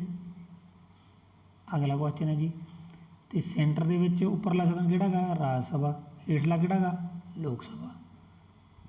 ਅਗਲਾ ਕੁਐਸਚਨ ਹੈ ਜੀ, ਰਾਜ ਵਿਧਾਨ ਮੰਡਲ ਦੇ ਹੇਠਲੇ ਸਦਨ ਨੂੰ ਕੀ ਕਿਹਾ ਜਾਂਦਾ ਹੈ? ਹੇਠਲੇ ਸਦਨ ਨੂੰ ਕੀ ਕਿਹਾ ਜਾਂਦਾ ਹੈ? ਉੱਪਰਲੇ ਸਦਨ ਨੂੰ ਅਸੀਂ ਪੜ੍ਹ ਲਿਆ ਕਿ ਵਿਧਾਨ ਪ੍ਰੀਸ਼ਦ ਕਿਹਾ ਜਾਂਦਾ ਹੈ, ਹੇਠਲੇ ਸਦਨ ਨੂੰ ਕੀ ਕਿਹਾ ਜਾਂਦਾ ਜੀ? ਵਿਧਾਨ ਸਭਾ। ਠੀਕ ਹੈ, ਵਿਧਾਨ ਸਭਾ ਸਾਡਾ ਰਾਈਟ ਆਨਸਰ ਹੈ। ਅਗਲਾ ਕੁਐਸਚਨ ਹੈ, ਵਰਤਮਾਨ ਸਮੇਂ ਕਿੰਨੇ ਕੇਂਦਰ ਸ਼ਾਸਿਤ ਪ੍ਰਦੇਸ਼ਾਂ ਵਿੱਚ ਵਿਧਾਨ ਸਭਾ ਦੀ ਵਿਵਸਥਾ ਕੀਤੀ ਗਈ ਹੈ? ਵਿਧਾਨ ਸਭਾ ਕਿੰਨੇ ਕੇਂਦਰ ਸ਼ਾਸਿਤ ਪ੍ਰਦੇਸ਼ਾਂ ਦੇ ਵਿੱਚ ਕੀਤੀ ਗਈ ਹੈ ਜੀ? 2 ਦੇ ਵਿੱਚ ਕੀਤੀ ਗਈ ਹੈ, ਦਿੱਲੀ ਅਤੇ ਪਾਂਡੂਚੇਰੀ। ਠੀਕ ਹੈ ਜੀ। ਅਗਲਾ ਆ ਗਿਆ, ਵਰਤਮਾਨ ਸਮੇਂ ਪੰਜਾਬ ਵਿੱਚ ਵਿਧਾਨ ਸਭਾ ਦੀਆਂ ਕੁੱਲ ਕਿੰਨੀਆਂ ਸੀਟਾਂ ਨੇ? 117। ਅਤੇ ਇਹਦਾ ਕਿੰਨਾ % ਕੈਬਨਿਟ ਮੰਤਰੀ ਬਣ ਸਕਦੇ ਨੇ? 15%। ਕੁੱਲ ਗਿਣਤੀ ਦਾ 117 ਦੀ ਕੁੱਲ ਗਿਣਤੀ ਦਾ 15%। ਠੀਕ ਹੈ ਜੀ। ਅਗਲਾ ਆ ਗਿਆ, ਉੱਤਰ ਪ੍ਰਦੇਸ਼ ਦੀ ਸਭ ਤੋਂ ਵੱਡੀ ਰਾਜ ਵਿਧਾਨ ਸਭਾ ਦੇ ਕੁੱਲ ਕਿੰਨੇ ਮੈਂਬਰ ਨੇ? ਲਓ ਜੀ, ਕੁਐਸਚਨ ਦੇ ਵਿੱਚ ਹੀ ਇੱਕ ਗੱਲ ਇਹਨਾਂ ਨੇ ਸਾਨੂੰ ਦੇ ਦਿੱਤੀ, ਇੱਕ ਸਵਾਲ ਦਾ ਜਵਾਬ ਦੇ ਦਿੱਤਾ ਹੋਰ, ਕਿ ਉੱਤਰ ਪ੍ਰਦੇਸ਼ ਦੀ ਸਭ ਤੋਂ ਵੱਡੀ ਰਾਜ ਵਿਧਾਨ ਸਭਾ। ਇਹਦਾ ਮਤਲਬ ਕੀ ਹੈ ਕਿ ਰਾਜ ਸਭਾ ਸਭ ਤੋਂ ਵੱਡੀ ਰਾਜ ਵਿਧਾਨ ਸਭਾ ਕਿੱਥੋਂ ਦੀ ਹੈ? ਉੱਤਰ ਪ੍ਰਦੇਸ਼ ਦੀ। ਅਤੇ ਕੁੱਲ ਕਿੰਨੇ ਮੈਂਬਰ ਨੇ ਜੀ ਉਹਦੇ? ਕਿੰਨੇ ਨੇ? ਬਹੁਤ ਵਾਰ ਇਹ ਵੀ ਸਵਾਲ ਆ ਰਿਪੀਟ ਹੁੰਦਾ ਪੇਪਰਾਂ ਦੇ ਵਿੱਚ, 403 ਇੰਪੋਰਟੈਂਟ ਸਵਾਲ ਆ। ਅਗਲਾ ਕੁਐਸਚਨ ਹੈ ਜੀ, ਕਿਸ ਰਾਜ ਦੀ ਰਾਜ ਵਿਧਾਨ ਸਭਾ ਦੇ ਮੈਂਬਰਾਂ ਦੀ ਗਿਣਤੀ ਸਭ ਤੋਂ ਘੱਟ ਹੈ, ਜਾਣੀ ਦੀ 32 ਹੈ? ਸਭ ਤੋਂ ਘੱਟ ਆ ਕਹਿੰਦੇ ਕਿ ਕਿਹੜੇ ਰਾਜ ਦੀ ਹੈ? ਸਿੱਕਮ ਦੀ ਹੈ ਜੀ। ਠੀਕ ਹੈ। ਅਗਲਾ ਆ ਗਿਆ ਜੀ, ਪੰਜਾਬ ਵਿਧਾਨ ਸਭਾ ਕਿੱਥੇ ਹੈ? ਦੇਖੋ ਪਿਛਲੇ ਮਾਸਟਰ ਕੇਡਰ ਦੇ ਵਿੱਚ ਆਇਆ ਵੀ ਹੈ 3582 ਵਾਲੇ ਦੇ ਵਿੱਚ। ਬਹੁਤ ਇੰਪੋਰਟੈਂਟ ਸਵਾਲ ਆਪਾਂ ਡਿਸਕਸ ਕਰ ਰਹੇ ਹਾਂ, ਬਹੁਤ ਧਿਆਨ ਨਾਲ ਵੀਡੀਓ ਨੂੰ ਦੇਖਣਾ। ਠੀਕ ਹੈ ਜੀ। ਕਿੱਥੇ ਹੈ ਜੀ? ਚੰਡੀਗੜ੍ਹ ਦੇ ਵਿੱਚ। ਠੀਕ ਹੈ। ਵਰਤਮਾਨ ਸਮੇਂ ਪੰਜਾਬ ਵਿਧਾਨ ਸਭਾ ਦਾ ਸਪੀਕਰ ਕੌਣ ਹੈ? ਕੌਣ ਹੈ ਜੀ? ਇਹ ਵੀ ਦੇਖੋ ਮਾਸਟਰ ਕੇਡਰ ਦੇ ਵਿੱਚ ਆਇਆ ਹੈ 3582 ਪੋਸਟਾਂ ਦੇ ਵਿੱਚ। ਹੁਣ ਵੀ ਇਹ ਆ ਸਕਦਾ, ਕਿਉਂਕਿ ਹੁਣ ਵਰਤਮਾਨ ਸਮੇਂ ਪੰਜਾਬ ਵਿਧਾਨ ਸਭਾ ਦੇ ਸਪੀਕਰ ਬਦਲ ਗਏ ਨੇ, ਇਹਨਾਂ ਦੇ ਵਿੱਚ ਕੋਈ ਨਹੀਂ ਹੈ, ਇਹਨਾਂ 'ਚ ਕੋਈ ਨਹੀਂ ਹੈ। ਵਰਤਮਾਨ ਸਮੇਂ ਪੰਜਾਬ ਵਿਧਾਨ ਸਭਾ ਦਾ ਸਪੀਕਰ ਕੌਣ ਹੈ ਜੀ? ਕੌਣ ਹੈ? ਕੁਲਤਾਰ ਸਿੰਘ ਸੰਧਵਾਂ। ਠੀਕ ਹੈ ਜੀ। ਹਾਂ, ਉਸ ਤੋਂ ਪਹਿਲਾਂ ਇੱਕ ਪ੍ਰੋ ਟਾਈਮ ਸਪੀਕਰ ਬਣਾਏ ਗਏ ਸੀ। ਕੁਲਤਾਰ ਸਿੰਘ ਸੰਧਵਾਂ ਤੋਂ ਪਹਿਲਾਂ ਪ੍ਰੋ ਟਾਈਮ ਸਪੀਕਰ ਬਾਰੇ ਪੜ੍ਹਿਆ ਨਾ ਪਹਿਲਾਂ, ਜਿਹੜਾ ਪੋਲਿਟੀ ਦੇ ਵਿੱਚ ਪ੍ਰੋ ਟਾਈਮ ਸਪੀਕਰ ਬਣਾਏ ਗਏ ਸੀ, ਉਹ ਕੌਣ ਸੀਗੇ? Sardar Inderveer Singh Nijjar pro tem speaker ਬਣਾਏ ਗਏ ਸੀ। ਉਸ ਤੋਂ ਬਾਅਦ ਬਣਾਏ ਗਏ ਨੇ ਸਪੀਕਰ ਸਾਡੇ ਵਿਧਾਨ ਸਭਾ ਦੇ ਕੁਲਤਾਰ ਸਿੰਘ ਸੰਧਵਾਂ। ਅਗਲਾ ਕੁਐਸਚਨ ਹੈ ਜੀ, ਭਾਰਤੀ ਸੰਵਿਧਾਨ ਦਾ ਕਿਹੜਾ ਆਰਟੀਕਲ ਰਾਜ ਵਿਧਾਨ ਮੰਡਲ ਦੀ ਵਿਵਸਥਾ ਕਰਦਾ ਹੈ? ਆਰਟੀਕਲ 168। ਅਗਲਾ ਕੁਐਸਚਨ ਹੈ ਜੀ, ਰਾਜ ਵਿਧਾਨ ਸਭਾ ਦੇ ਵੱਧ ਤੋਂ ਵੱਧ ਕਿੰਨੇ ਮੈਂਬਰ ਹੋ ਸਕਦੇ ਨੇ? ਕਿੰਨੇ ਮੈਂਬਰ ਹੋ ਸਕਦੇ ਜੀ ਵੱਧ ਤੋਂ ਵੱਧ?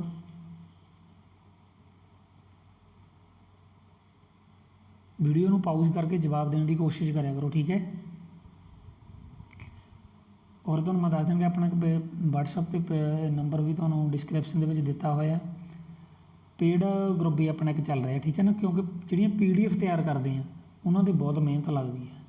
ਸੋ ਉਹ ਪੋਲਿਟੀ ਦੀਆਂ ਅਗਰ ਸਿਰਫ ਚਾਹੀਦੀਆਂ ਨੇ ਤਾਂ 100 ਰੁਪੀਜ਼ ਤੁਸੀਂ ਪੇ ਕਰੋਗੇ, ਤੁਹਾਨੂੰ ਲਿਖਣ ਦੀ ਲੋੜ ਨਹੀਂ ਪੈਣੀ। ਸਾਰੇ ਜਿੰਨੇ ਵੀ ਕੁਐਸਚਨ ਆਪਾਂ ਆਪਣੇ ਵੀਡੀਓ ਦੇ ਵਿੱਚ ਜਾਂ ਆਪਣੇ ਚੈਨਲ ਦੇ ਵਿੱਚ ਡਿਸਕਸ ਕਰ ਰਹੇ ਹੋਵਾਂਗੇ ਜਾਂ ਕੀਤੇ ਹੋਏ ਨੇ ਪਹਿਲਾਂ, ਉਹ PDF ਤੁਹਾਨੂੰ ਮਿਲ ਜਾਣਗੀਆਂ, ਠੀਕ ਹੈ ਜੀ। ਇਹ ਪਹਿਲੇ ਮੰਥ ਲਈ ਹੋਈ ਆ, ਅਗਲੀ ਵਾਰ ਤੋਂ ਇਹ ਤੁਹਾਨੂੰ 200 ਰੁਪਇਆ ਪੇ ਕਰਨਾ ਪਊਗਾ, ਠੀਕ ਹੈ ਨਾ।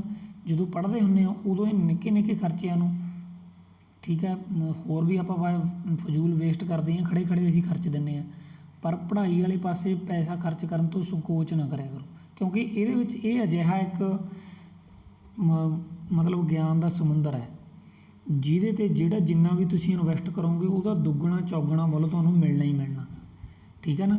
ਅਗਰ ਤੁਸੀਂ ਸਾਨੂੰ ਇਹ ਪੇ ਕਰਦੇ ਹੋ ਤਾਂ ਤੁਹਾਨੂੰ ਹਿਸਟਰੀ ਦੀਆਂ ਵੀ ਪੋਲਿਟੀ ਦੀਆਂ ਵੀ, ਅਗਰ ਤੁਸੀਂ 200 ਰੁਪਏ ਸਾਨੂੰ WhatsApp ਪੇ ਕਰਦੇ ਹੋ ਅਤੇ ਤੁਸੀਂ ਸਾਰੀਆਂ PDF ਆਪਣੇ WhatsApp ਗਰੁੱਪ ਦੇ ਵਿੱਚ ਸਿਰਫ ਡਾਊਨਲੋਡ ਕਰਨੀਆਂ, ਪੜ੍ਹਨੀਆਂ ਨੇ। ਅਗਰ ਪ੍ਰਿੰਟ ਆਊਟ ਕਢਾਉਣਾ ਹੋ ਤਾਂ ਕਢਵਾ ਸਕਦੇ ਹੋ, ਤੁਹਾਡੀ ਇੱਛਾ, ਠੀਕ ਹੈ ਨਾ। ਉਹਦੇ ਨਾਲ ਤੁਹਾਡਾ ਕਿੰਨਾ ਸਮਾਂ ਬਚਦਾ, ਸਮੇਂ ਦੀ ਬਹੁਤ ਬੱਚਤ ਹੁੰਦੀ ਹੈ, ਕਿਉਂਕਿ ਅਗਰ ਵੀਡੀਓ ਨੂੰ ਰੋਕ ਕੇ ਜਾਂ ਦੇਖੋਗੇ ਜਾਂ ਕਿਵੇਂ ਤੁਸੀਂ ਵੀਡੀਓ ਨੂੰ ਕੁਐਸਚਨ ਲਿਖੋਗੇ, ਚੱਕਰਾਂ ਵਿੱਚ ਪਾਓਗੇ ਤਾਂ ਬਹੁਤ ਸਮਾਂ ਵੇਸਟ ਹੋਊਗਾ। ਉਸ ਤੋਂ ਬਾਅਦ ਉਹ ਸਮਾਂ ਬੀਤ ਗਿਆ ਜਦੋਂ 200 ਛੱਡੋ, ਅਗਰ ਤੁਹਾਨੂੰ 2 ਲੱਖ ਰੁਪਇਆ ਵੀ ਮੈਂ ਕਹਿੰਦਾ ਵੀ ਦੇ ਦਾਂ ਜਾਂ ਕੋਈ ਦੇ ਦੇਵੇ ਵੀ ਉਹ ਸਮਾਂ ਮੋੜ ਲਿਆ, ਉਹ ਸਮਾਂ ਨਹੀਂ ਮੁੜਨਾ, ਠੀਕ ਹੈ ਨਾ। ਸਮਾਂ ਇੰਨਾ ਕੀਮਤੀ ਹੈ, ਪੈਸੇ ਦੇ ਨਾਲ ਤੁਸੀਂ ਸਮੇਂ ਨੂੰ ਮੋੜ ਕੇ ਨਹੀਂ ਲਿਆ ਸਕਦੇ, ਪਰ ਸਮੇਂ ਦੇ ਨਾਲ ਗਾਹਾਂ ਤੁਸੀਂ ਪੈਸਾ ਜ਼ਰੂਰ ਕਮਾ ਸਕਦੇ ਹੋ। ਇਸ ਕਰਕੇ ਸਮੇਂ ਦੀ ਬੱਚਤ ਜ਼ਿਆਦਾ ਕਰੋ, ਫਜ਼ੂਲ ਖਰਚਿਆਂ ਤੋਂ ਸੰਕੋਚ ਕਰਕੇ ਐਜੂਕੇਸ਼ਨ ਵਾਲੇ ਆਪਣੇ ਮਹਿਕਮੇ ਦੇ ਵਿੱਚ ਪੈਸੇ ਇਨਵੈਸਟ ਕਰਿਆ ਕਰੋ, ਠੀਕ ਹੈ ਨਾ। ਕਿਉਂਕਿ PDF ਬਣਾਉਣ ਦੇ ਵਿੱਚ ਬਹੁਤ ਮਿਹਨਤ ਲੱਗਦੀ ਹੈ, ਬਰੀਕੀ। ਉਸ ਤੋਂ ਬਾਅਦ ਪ੍ਰੂਫ ਰੀਡਿੰਗ ਲੈਣੀ ਪੈਂਦੀ ਹੈ ਚੰਗੀ ਤਰ੍ਹਾਂ ਕਿ ਕੋਈ ਕੁਐਸਚਨ ਗਲਤ ਤਾਂ ਨਹੀਂ ਕਰਾ ਰਿਹਾ। ਜੇ ਕੋਈ ਮਾਈਨਰ ਮਿਸਟੇਕ ਹੋ ਵੀ ਜਾਂਦੀ ਹੈ ਤਾਂ ਉਹ ਵੀ ਤੁਹਾਨੂੰ ਮੈਂ ਗਰੁੱਪ ਦੇ ਵਿੱਚ ਅਤੇ ਟੈਲੀਗ੍ਰਾਮ ਗਰੁੱਪ ਦੇ ਵਿੱਚ ਵੀ ਅਪਡੇਟ ਨਾਲ ਦੀ ਨਾਲ ਦਿੰਦੇ ਹਾਂ, ਠੀਕ ਹੈ ਨਾ। ਇਹ ਇੰਨੀਆਂ ਗੱਲਾਂ ਦਾ ਤੁਸੀਂ ਧਿਆਨ ਰੱਖਣਾ। ਹਾਂਜੀ, ਹੁਣ ਅਸੀਂ ਚੱਲਦੇ ਹਾਂ ਅਗਲੇ ਕੁਐਸਚਨ ਵੱਲ। ਅਗਲਾ ਕੁਐਸਚਨ ਹੈ ਜੀ, ਰਾਜ ਵਿਧਾਨ ਸਭਾ ਦੇ ਮੈਂਬਰਾਂ ਦੀ ਘੱਟ ਤੋਂ ਘੱਟ ਗਿਣਤੀ ਕਿੰਨੀ ਹੋਣੀ ਚਾਹੀਦੀ ਹੈ? ਕਿੰਨੀ ਹੋਣੀ ਚਾਹੀਦੀ ਹੈ ਜੀ? ਸੌਰੀ, ਪਹਿਲਾਂ ਆਪਣਾ ਇਹ ਉੱਪਰਲਾ ਕੁਐਸਚਨ ਰਹਿ ਗਿਆ, ਰਾਜ ਵਿਧਾਨ ਸਭਾ ਦੇ ਵੱਧ ਤੋਂ ਵੱਧ ਕਿੰਨੇ ਮੈਂਬਰ ਹੋ ਸਕਦੇ ਨੇ? ਵੱਧ ਤੋਂ ਵੱਧ ਮੈਂਬਰ ਹੋ ਸਕਦੇ ਨੇ ਜੀ 500।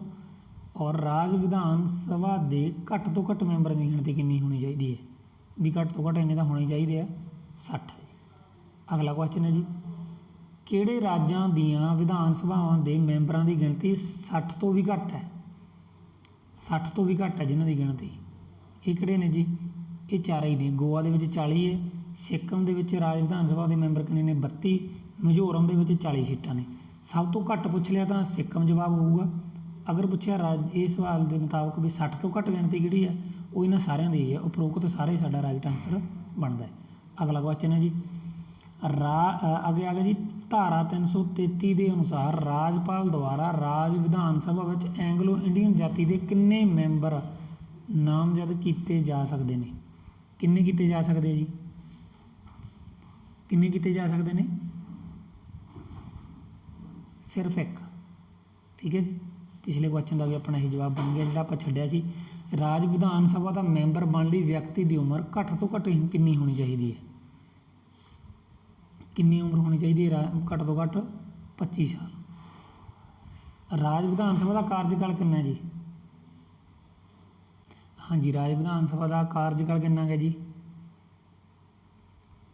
ਨੋਰਮਲ ਸਵਾਲ ਹੈ, 5 ਸਾਲ। ਕਿਸ ਪ੍ਰਕਾਰ ਦੇ ਸੰਕਟ ਕਾਲ ਸਮੇਂ ਰਾਜ ਵਿਧਾਨ ਸਭਾ ਦੀ ਮਿਆਦ 1 ਸਾਲ ਤੱਕ ਵਧਾਈ ਜਾ ਸਕਦੀ ਹੈ? ਕਿਹੜੇ ਸੰਕਟ ਕਾਲ ਦੇ ਸਮੇਂ 1 ਸਾਲ ਲਈ ਹੋਰ ਵਧਾਈ ਹੈ? ਜਾਣੀ ਕਿ 5 ਸਾਲ ਤਾਂ ਹੈਗਾ ਹੀ ਹੈ ਇਹਦਾ ਕਾਰਜਕਾਲ। ਜੇ ਕੋਈ ਸੰਕਟ ਖੜਾ ਹੋ ਗਿਆ ਤਾਂ 1 ਸਾਲ ਲਈ ਇਹਦਾ ਕਾਰਜਕਾਲ ਵਧਾਇਆ ਜਾ ਸਕਦਾ। ਇੱਕ ਗੱਲ ਤਾਂ ਸਾਨੂੰ ਇੱਕ ਕੁਐਸਚਨ ਦੇ ਵਿੱਚ ਹੀ ਪਤਾ ਲੱਗ ਗਈ ਨਾ, ਰਾਸ਼ਟਰੀ ਸੰਕਟ ਕਾਲ ਦੇ ਸਮੇਂ, ਠੀਕ ਹੈ ਨਾ। ਉਦੋਂ ਹੁਣ ਜੇ ਉੱਧਰੋਂ ਰਾਸ਼ਟਰੀ ਸੰਕਟ ਖੜਾ ਹੋ ਗਿਆ ਕੋਈ, ਹੁਣ ਉੱਧਰੋਂ ਚੋਣਾਂ ਥੋੜ੍ਹੀ ਕਰਾਉਣਗੇ, ਉਦੋਂ ਇਹਦੀ ਮਿਆਦ ਹੀ 1 ਸਾਲ ਲਈ ਵਧਾ ਦਿੱਤੀ ਜਾਊਗੀ। ਅਗਲਾ ਕੁਐਸਚਨ ਹੈ ਜੀ, ਰਾਜ ਵਿਧਾਨ ਸਭਾ ਦੀਆਂ 2 ਬੈਠਕਾਂ ਜਾਂ ਇਜਲਾਸ ਵਿਚਕਾਰ ਘੱਟੋ ਘੱਟ ਕਿੰਨਾ ਅੰਤਰਾਲ ਹੋਣਾ ਚਾਹੀਦਾ ਜੀ? 6 ਮਹੀਨਿਆਂ ਦਾ। ਭੁਲੇਖੇ ਨਾਲ 6 ਹਫ਼ਤਿਆਂ ਦੇ ਲਿਖ ਨਾ ਕਰ ਦਿਓ, ਠੀਕ ਹੈ ਨਾ। ਧਿਆਨ ਨਾਲ ਪੜ੍ਹਨਾ, ਕਿਉਂਕਿ 6 ਹਫ਼ਤੇ ਤੇ 6 ਮਹੀਨੇ ਉਹਨਾਂ ਨੇ ਕੁਛ ਸੋਚ ਕੇ ਹੀ ਦਿੱਤੇ ਆ, ਕਿਉਂਕਿ ਅਸੀਂ 6 ਪੜ੍ਹ ਲੈਂਦੇ ਹਾਂ ਫਟਾਫਟ, 6 ਪੜ੍ਹ ਕੇ ਕਲਿੱਕ ਕਰ ਦੇਣਾ ਅਸੀਂ ਨਾਲ ਦੀ ਨਾਲ, ਪਰ ਇਹ ਨਹੀਂ ਦੇਖਦੇ ਵੀ ਪਿੱਛੇ ਹਫ਼ਤਿਆਂ 'ਤੇ ਹੋ ਗਿਆ। ਫਿਰ ਉਹ ਘਰੇ ਆ ਕੇ ਬਾਅਦ ਜਦੋਂ ਆਨਸਰ ਕੀ ਮਿਲਾਉਂਦੇ ਫਿਰ ਪਤਾ ਲੱਗਦਾ ਵੀ 6 ਮਹੀਨਿਆਂ ਦੀ ਜਗ੍ਹਾ 6 ਹਫ਼ਤਿਆਂ 'ਤੇ ਟਿਕ ਲਾਤਾ। ਇਸ ਕਰਕੇ ਕੁਐਸਚਨ ਨੂੰ ਵੀ ਧਿਆਨ ਨਾਲ ਪੜ੍ਹਨਾ ਔਰ ਚਾਰੇ ਆਪਸ਼ਨਾਂ ਧਿਆਨ ਨਾਲ ਪੜ੍ਹ ਕੇ ਫਿਰ ਜਵਾਬ ਦੇਣਾ। ਜਵਾਬ ਦੇਣ ਦੀ ਕਾਹਲੀ ਨਹੀਂ ਕਰਨੀ, ਸਵਾਲ ਆਉਂਦੇ ਹੋਏ ਵੀ ਉਹਦਾ ਆਨਸਰ ਗਲਤ ਹੋ ਜਾਂਦਾ ਹੈ ਜਦੋਂ ਅਸੀਂ ਕੁਐਸਚਨ ਨਹੀਂ ਧਿਆਨ ਨਾਲ ਪੜ੍ਹਦੇ ਅਤੇ ਚਾਰੇ ਆਪਸ਼ਨਾਂ ਨਹੀਂ ਪੜ੍ਹਦੇ, ਠੀਕ ਹੈ ਨਾ। ਜਲਦਬਾਜ਼ੀ ਨਹੀਂ ਕਰਨੀ, ਇੱਕ ਇੱਕ ਨੰਬਰ ਬਹੁਤ ਹੀ ਕੀਮਤੀ ਹੁੰਦਾ ਹੈ। ਅਗਲਾ ਕੁਐਸਚਨ ਹੈ ਜੀ, ਰਾਜ ਵਿਧਾਨ ਸਭਾ ਦੀਆਂ ਬੈਠਕਾਂ ਦੀ ਕਾਰਵਾਈ ਚਲਾਉਣ ਲਈ ਕੋਰਮ ਕਿੰਨਾ ਹੋਣਾ ਚਾਹੀਦਾ ਹੈ। ਜੇ ਬੈਠਕ ਮਤਲਬ ਬੈਠਕ ਬੁਲਾਈ ਜਾਂਦੀ ਹੈ ਜਦੋਂ ਉਹ, ਠੀਕ ਹੈ, ਇਜਲਾਸ ਸ਼ੁਰੂ ਕੀਤਾ ਜਾਂਦਾ, ਚਲਾਇਆ ਜਾਂਦਾ, ਉਹਨੂੰ ਚਲਾਉਣ ਦੇ ਲਈ ਕਿੰਨਾ ਕੋਰਮ ਹੋਣਾ ਚਾਹੀਦਾ? 1/10 ਇੰਨੇ ਮੈਂਬਰ ਦਾ ਹੋਣਾ ਤਾਂ ਜ਼ਰੂਰੀ ਹੈ, ਠੀਕ ਹੈ ਜੀ। ਅਗਲਾ ਆ ਗਿਆ, ਸਮਵਰਤੀ ਸੂਚੀ ਵਿੱਚ ਸ਼ਾਮਲ ਵਿਸ਼ਿਆਂ 'ਤੇ ਕਾਨੂੰਨ ਬਣਾਉਣ ਸੰਬੰਧੀ ਕਿਸ ਨੂੰ ਵਧੇਰੇ ਸ਼ਕਤੀਸ਼ਾਲੀ ਬਣਾਇਆ ਗਿਆ। ਸਮਵਰਤੀ ਸੂਚੀ ਦੇ ਵਿੱਚ ਤੁਹਾਨੂੰ ਦੱਸਿਆ ਵੀ ਕੇਂਦਰ ਅਤੇ ਰਾਜ ਦੋਨੋਂ ਮਿਲ ਕੇ ਕਾਨੂੰਨ ਬਣਾਉਂਦੇ ਆ, ਠੀਕ ਹੈ। ਅਤੇ ਪਰ ਵੱਧ ਸ਼ਕਤੀਸ਼ਾਲੀ ਕਿਹਨੂੰ ਬਣਾਇਆ ਗਿਆ ਕਿ ਵੀ ਇਸ ਵਿਸ਼ੇ 'ਤੇ ਉਹ ਕਾਨੂੰਨ ਬਣਾ ਸਕਦਾ ਹੈ? ਇਹ ਬਣਾਇਆ ਗਿਆ ਜੀ, ਕਿਹਨੂੰ ਬਣਾਇਆ ਗਿਆ? ਕੇਂਦਰ ਨੂੰ, ਵੱਧ ਪਾਵਰ ਕੇਂਦਰ ਕੋਲ। ਅਗਲਾ ਕੁਐਸਚਨ ਹੈ, ਰਾਜ ਵਿਧਾਨ ਸਭਾ ਦੁਆਰਾ ਪਾਸ ਕੀਤੇ ਗਏ ਸਧਾਰਨ ਬਿੱਲ ਨੂੰ ਰਾਜ ਵਿਧਾਨ ਪਰਿਸ਼ਦ ਆਪਣੇ ਕੋਲ ਵੱਧ ਤੋਂ ਵੱਧ ਕਿੰਨੇ ਸਮੇਂ ਲਈ ਰੱਖ ਸਕਦੀ ਹੈ? ਵੱਧ ਤੋਂ ਵੱਧ 4 ਮਹੀਨੇ ਤੱਕ ਰੱਖ ਸਕਦੀ ਹੈ ਜੀ, ਠੀਕ ਹੈ। ਅਗਲਾ ਆ ਗਿਆ ਜੀ, ਰਾਜ ਵਿਧਾਨ ਸਭਾ ਦੁਆਰਾ ਪਾਸ ਕੀਤੇ ਵਿੱਤੀ ਬਿੱਲ ਨੂੰ ਰਾਜ ਵਿਧਾਨ ਪਰਿਸ਼ਦ ਕਿੰਨੇ ਸਮੇਂ ਤੱਕ ਆਪਣੇ ਕੋਲ ਰੱਖਦੀ ਹੈ? ਉਹੀ ਕੁਐਸਚਨ ਰਿਪੀਟ ਹੋ ਗਿਆ, ਪਰ ਇਹਦੇ ਵਿੱਚ ਹੀ ਇੱਕ ਗੱਲ ਹੋਰ ਦੱਸਤੀ। ਹਾਂ, ਉਹ ਪਿਛਲੇ ਕੁਐਸਚਨ 'ਚ ਥੋੜ੍ਹੀ ਜਿਹੀ ਗਲਤੀ ਹੈ ਨਾ। ਇਸ ਕੁਐਸਚਨ 'ਚ ਇੱਕ ਗੱਲ ਪਹਿਲਾਂ ਤੁਸੀਂ ਨੋਟ ਕਰੋ ਧਿਆਨ ਨਾਲ ਕਿ ਰਾਜ ਵਿਧਾਨ ਸਭਾ ਦੁਆਰਾ ਪਾਸ ਕੀਤੇ ਵਿੱਤੀ ਬਿੱਲ ਨੂੰ, ਵੀ ਇਹਦਾ ਮਤਲਬ ਕੌਣ ਪਾਸ ਕਰਦਾ? ਪਹਿਲਾਂ ਤਾਂ ਇੱਥੇ ਕੁਐਸਚਨ ਦੇ ਵਿੱਚ ਹੀ ਸਾਨੂੰ ਇੱਕ ਗੱਲ ਦਾ ਜਵਾਬ ਮਿਲ ਗਿਆ, ਰਾਜ ਵਿਧਾਨ ਸਭਾ ਜਿਹੜੀ ਇਹ ਪਾਸ ਕਰਦੀ ਹੈ ਵਿੱਤੀ ਬਿੱਲ ਨੂੰ, ਸਧਾਰਨ ਬਿੱਲ ਨੂੰ, ਠੀਕ ਹੈ। ਉਸ ਤੋਂ ਬਾਅਦ ਵਿਧਾਨ ਪਰਿਸ਼ਦ ਕੋਲ ਜਾਂਦਾ। ਫਿਰ ਸਧਾਰਨ ਬਿੱਲ ਨੂੰ ਤਾਂ 4 ਮਹੀਨੇ ਤੱਕ ਰੱਖ ਸਕਦੀ ਹੈ, ਪਰ ਵਿੱਤੀ ਬਿੱਲ ਹੈ ਜਿਹੜਾ ਇਹਨੂੰ ਵਿਧਾਨ ਪਰਿਸ਼ਦ ਕਿੰਨੇ ਸਮੇਂ ਤੱਕ ਰੱਖ ਸਕਦੀ ਹੈ? ਵਿੱਤੀ ਬਿੱਲ ਨੂੰ ਵਿਧਾਨ ਪਰਿਸ਼ਦ ਸਿਰਫ 14 ਦਿਨ ਲਈ ਰੱਖ ਸਕਦੀ ਹੈ ਜੀ, ਠੀਕ ਹੈ, ਸਿਰਫ 14 ਦਿਨ ਲਈ ਵਿੱਤੀ ਬਿੱਲ ਨੂੰ, ਸਧਾਰਨ ਬਿੱਲ ਨੂੰ 4 ਮਹੀਨੇ ਤੱਕ। ਅਗਲਾ ਕੁਐਸਚਨ ਹੈ ਜੀ, ਧਾਰਾ 164(2) ਦੇ ਅਨੁਸਾਰ ਮੰਤਰੀ ਪਰਿਸ਼ਦ ਨੂੰ ਸਮੂਹਕ ਰੂਪ ਵਿੱਚ ਕਿਸ ਦੇ ਸਾਹਮਣੇ ਜ਼ਿੰਮੇਵਾਰ ਬਣਾਇਆ ਜਾਂਦਾ ਹੈ? ਮੰਤਰੀ ਪਰਿਸ਼ਦ ਸਮੂਹਕ ਰੂਪ ਦੇ ਵਿੱਚ ਪੁੱਛਿਆ, ਜਦੋਂ ਵੀ ਤੁਹਾਨੂੰ ਦੱਸਿਆ ਵੀ ਕੋਈ ਇੱਕ ਵਰਡ ਵੀ ਇਹੋ ਜਿਹਾ ਐਡ ਹੋ ਗਿਆ ਉਹਦੇ ਨਾਲ ਸਵਾਲ ਦੇ ਅਰਥ ਬਦਲ ਜਾਂਦੇ ਆ। ਜਦੋਂ ਸਮੂਹਕ ਰੂਪ ਦੇ ਵਿੱਚ ਪੁੱਛ ਲਿਆ ਕਿ ਮੰਤਰੀ ਪਰਿਸ਼ਦ ਸਮੂਹਕ ਰੂਪ ਦੇ ਵਿੱਚ ਕਿਹਦੇ ਪ੍ਰਤੀ ਜ਼ਿੰਮੇਵਾਰ ਹੈ? ਇਹ ਵਿਧਾਨ ਸਭਾ ਦੇ ਪ੍ਰਤੀ ਜ਼ਿੰਮੇਵਾਰ ਹੈ ਜੀ, ਠੀਕ ਹੈ ਜੀ। ਵੈਸੇ ਮੰਤਰੀ ਨੇ ਜਿਹੜੇ ਮੁੱਖ ਮੰਤਰੀ ਪ੍ਰਤੀ ਦੇ ਜ਼ਿੰਮੇਵਾਰ ਨੇ, ਸਮੂਹਕ ਰੂਪ ਦੇ ਵਿੱਚ ਸਾਰੇ ਇਹ ਜ਼ਿੰਮੇਵਾਰ ਨੇ ਵਿਧਾਨ ਸਭਾ ਦੇ ਲਈ, ਠੀਕ ਹੈ। ਅਗਲਾ ਆ ਗਿਆ ਜੀ, ਰਾਜ ਵਿਧਾਨ ਸਭਾ ਕਿਸ ਪ੍ਰਸਤਾਵ ਰਾਹੀਂ ਮੰਤਰੀ ਪਰਿਸ਼ਦ ਨੂੰ ਆਪਣੇ ਅਹੁਦੇ ਤੋਂ ਵੱਖ ਕਰ ਸਕਦੀ ਹੈ? ਅਵਿਸ਼ਵਾਸ ਪ੍ਰਸਤਾਵ ਰਾਹੀਂ, ਠੀਕ ਹੈ ਜੀ।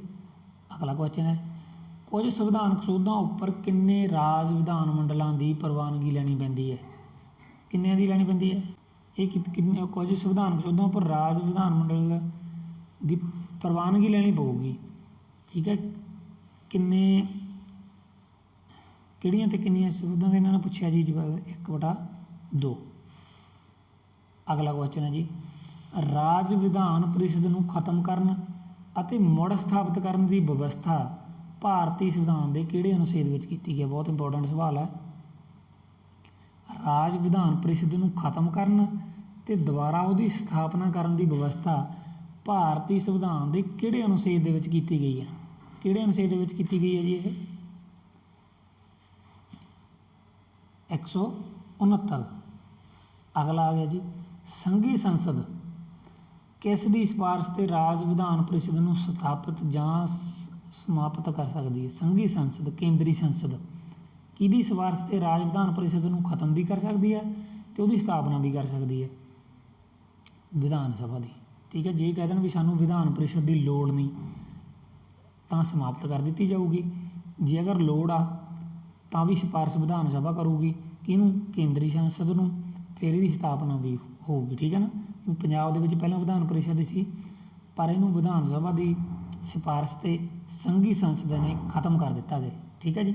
ਅਗਲਾ ਕੁਐਸਚਨ ਹੈ ਜੀ 585ਵਾਂ ਕੁਐਸਚਨ ਹੈ, ਰਾਜ ਵਿਧਾਨ ਪ੍ਰੀਸ਼ਦ ਦੇ ਮੈਂਬਰਾਂ ਦੀ ਚੋਣ ਬਾਰੇ ਕਿਹੜਾ ਕਥਨ ਸਹੀ ਹੈ? ਇਹਦੇ ਸਾਰੇ ਆਪਸ਼ਨ ਅਸੀਂ ਪੜ੍ਹਾਂਗੇ। ਕਿਹੜਾ ਆਪਸ਼ਨ ਸਹੀ ਪੁੱਛਿਆ ਇਹਨਾਂ ਨੇ? ਇਹ ਹੈ ਜੀ ਕੁੱਲ ਮੈਂਬਰਾਂ ਦਾ ਇੱਕ ਤਿਹਾਈ ਭਾਗ ਨੇ ਨਗਰ ਪਾਲਿਕਾਵਾਂ ਜ਼ਿਲ੍ਹਾ ਪ੍ਰੀਸ਼ਦਾਂ ਦੁਆਰਾ ਚੁਣਿਆ ਜਾਂਦਾ ਹੈ, ਇਹ ਵੀ ਸਹੀ ਹੈ। 1/3 ਭਾਗ ਹੈ ਜਿਹੜਾ ਰਾਜ ਵਿਧਾਨ ਸਭਾ ਦੇ ਮੈਂਬਰਾਂ ਦੁਆਰਾ ਚੁਣਿਆ ਜਾਂਦਾ ਹੈ। 1/12 ਭਾਗ ਰਾਜ ਦੇ ਗ੍ਰੈਜੂਏਟ ਅਤੇ 1/12 ਭਾਗ ਅਧਿਆਪਕਾਂ ਦੁਆਰਾ ਜੋ 3 ਸਾਲ ਤੋਂ ਹਾਇਰ ਸੈਕੰਡਰੀ ਸਕੂਲਾਂ ਵਿੱਚ ਪੜ੍ਹਾ ਰਹੇ ਹੋ। ਇੰਪੋਰਟੈਂਟ ਸਵਾਲ ਹੈ ਜੀ, ਇਹ ਵੀ ਕਈ ਵਾਰੀ ਆ ਚੁੱਕਿਆ। ਉਪਰੋਕਤ ਸਾਰੇ ਇਹਦਾ ਰਾਈਟ ਆਨਸਰ ਬਣਦਾ। ਧਿਆਨ ਨਾਲ ਸਵਾਲ ਨੂੰ ਪੜ੍ਹ ਲੈਣਾ, ਵੀਡੀਓ ਨੂੰ ਰੋਕ ਕੇ ਦੇਖ ਲਿਆ ਕਰੋ ਅਗਰ ਕੋਈ ਸਵਾਲ ਤੁਹਾਨੂੰ ਸਮਝ ਨਹੀਂ ਆਉਂਦਾ। ਅਗਲਾ ਕੁਐਸਚਨ ਹੈ ਜੀ ਰਾਜ ਵਿਧਾਨ ਪ੍ਰੀਸ਼ਦ ਦਾ ਕਾਰਜਕਾਲ ਦੱਸੋ। ਰਾਜ ਵਿਧਾਨ ਪ੍ਰੀਸ਼ਦ ਦਾ ਕਾਰਜਕਾਲ ਕਿੰਨਾ ਜੀ? ਰਾਜ ਵਿਧਾਨ ਪ੍ਰੀਸ਼ਦ ਦਾ ਜਿਹੜਾ ਇਹ ਸਥਾਈ ਸਦਨ ਹੈ, ਠੀਕ ਹੈ ਜੀ।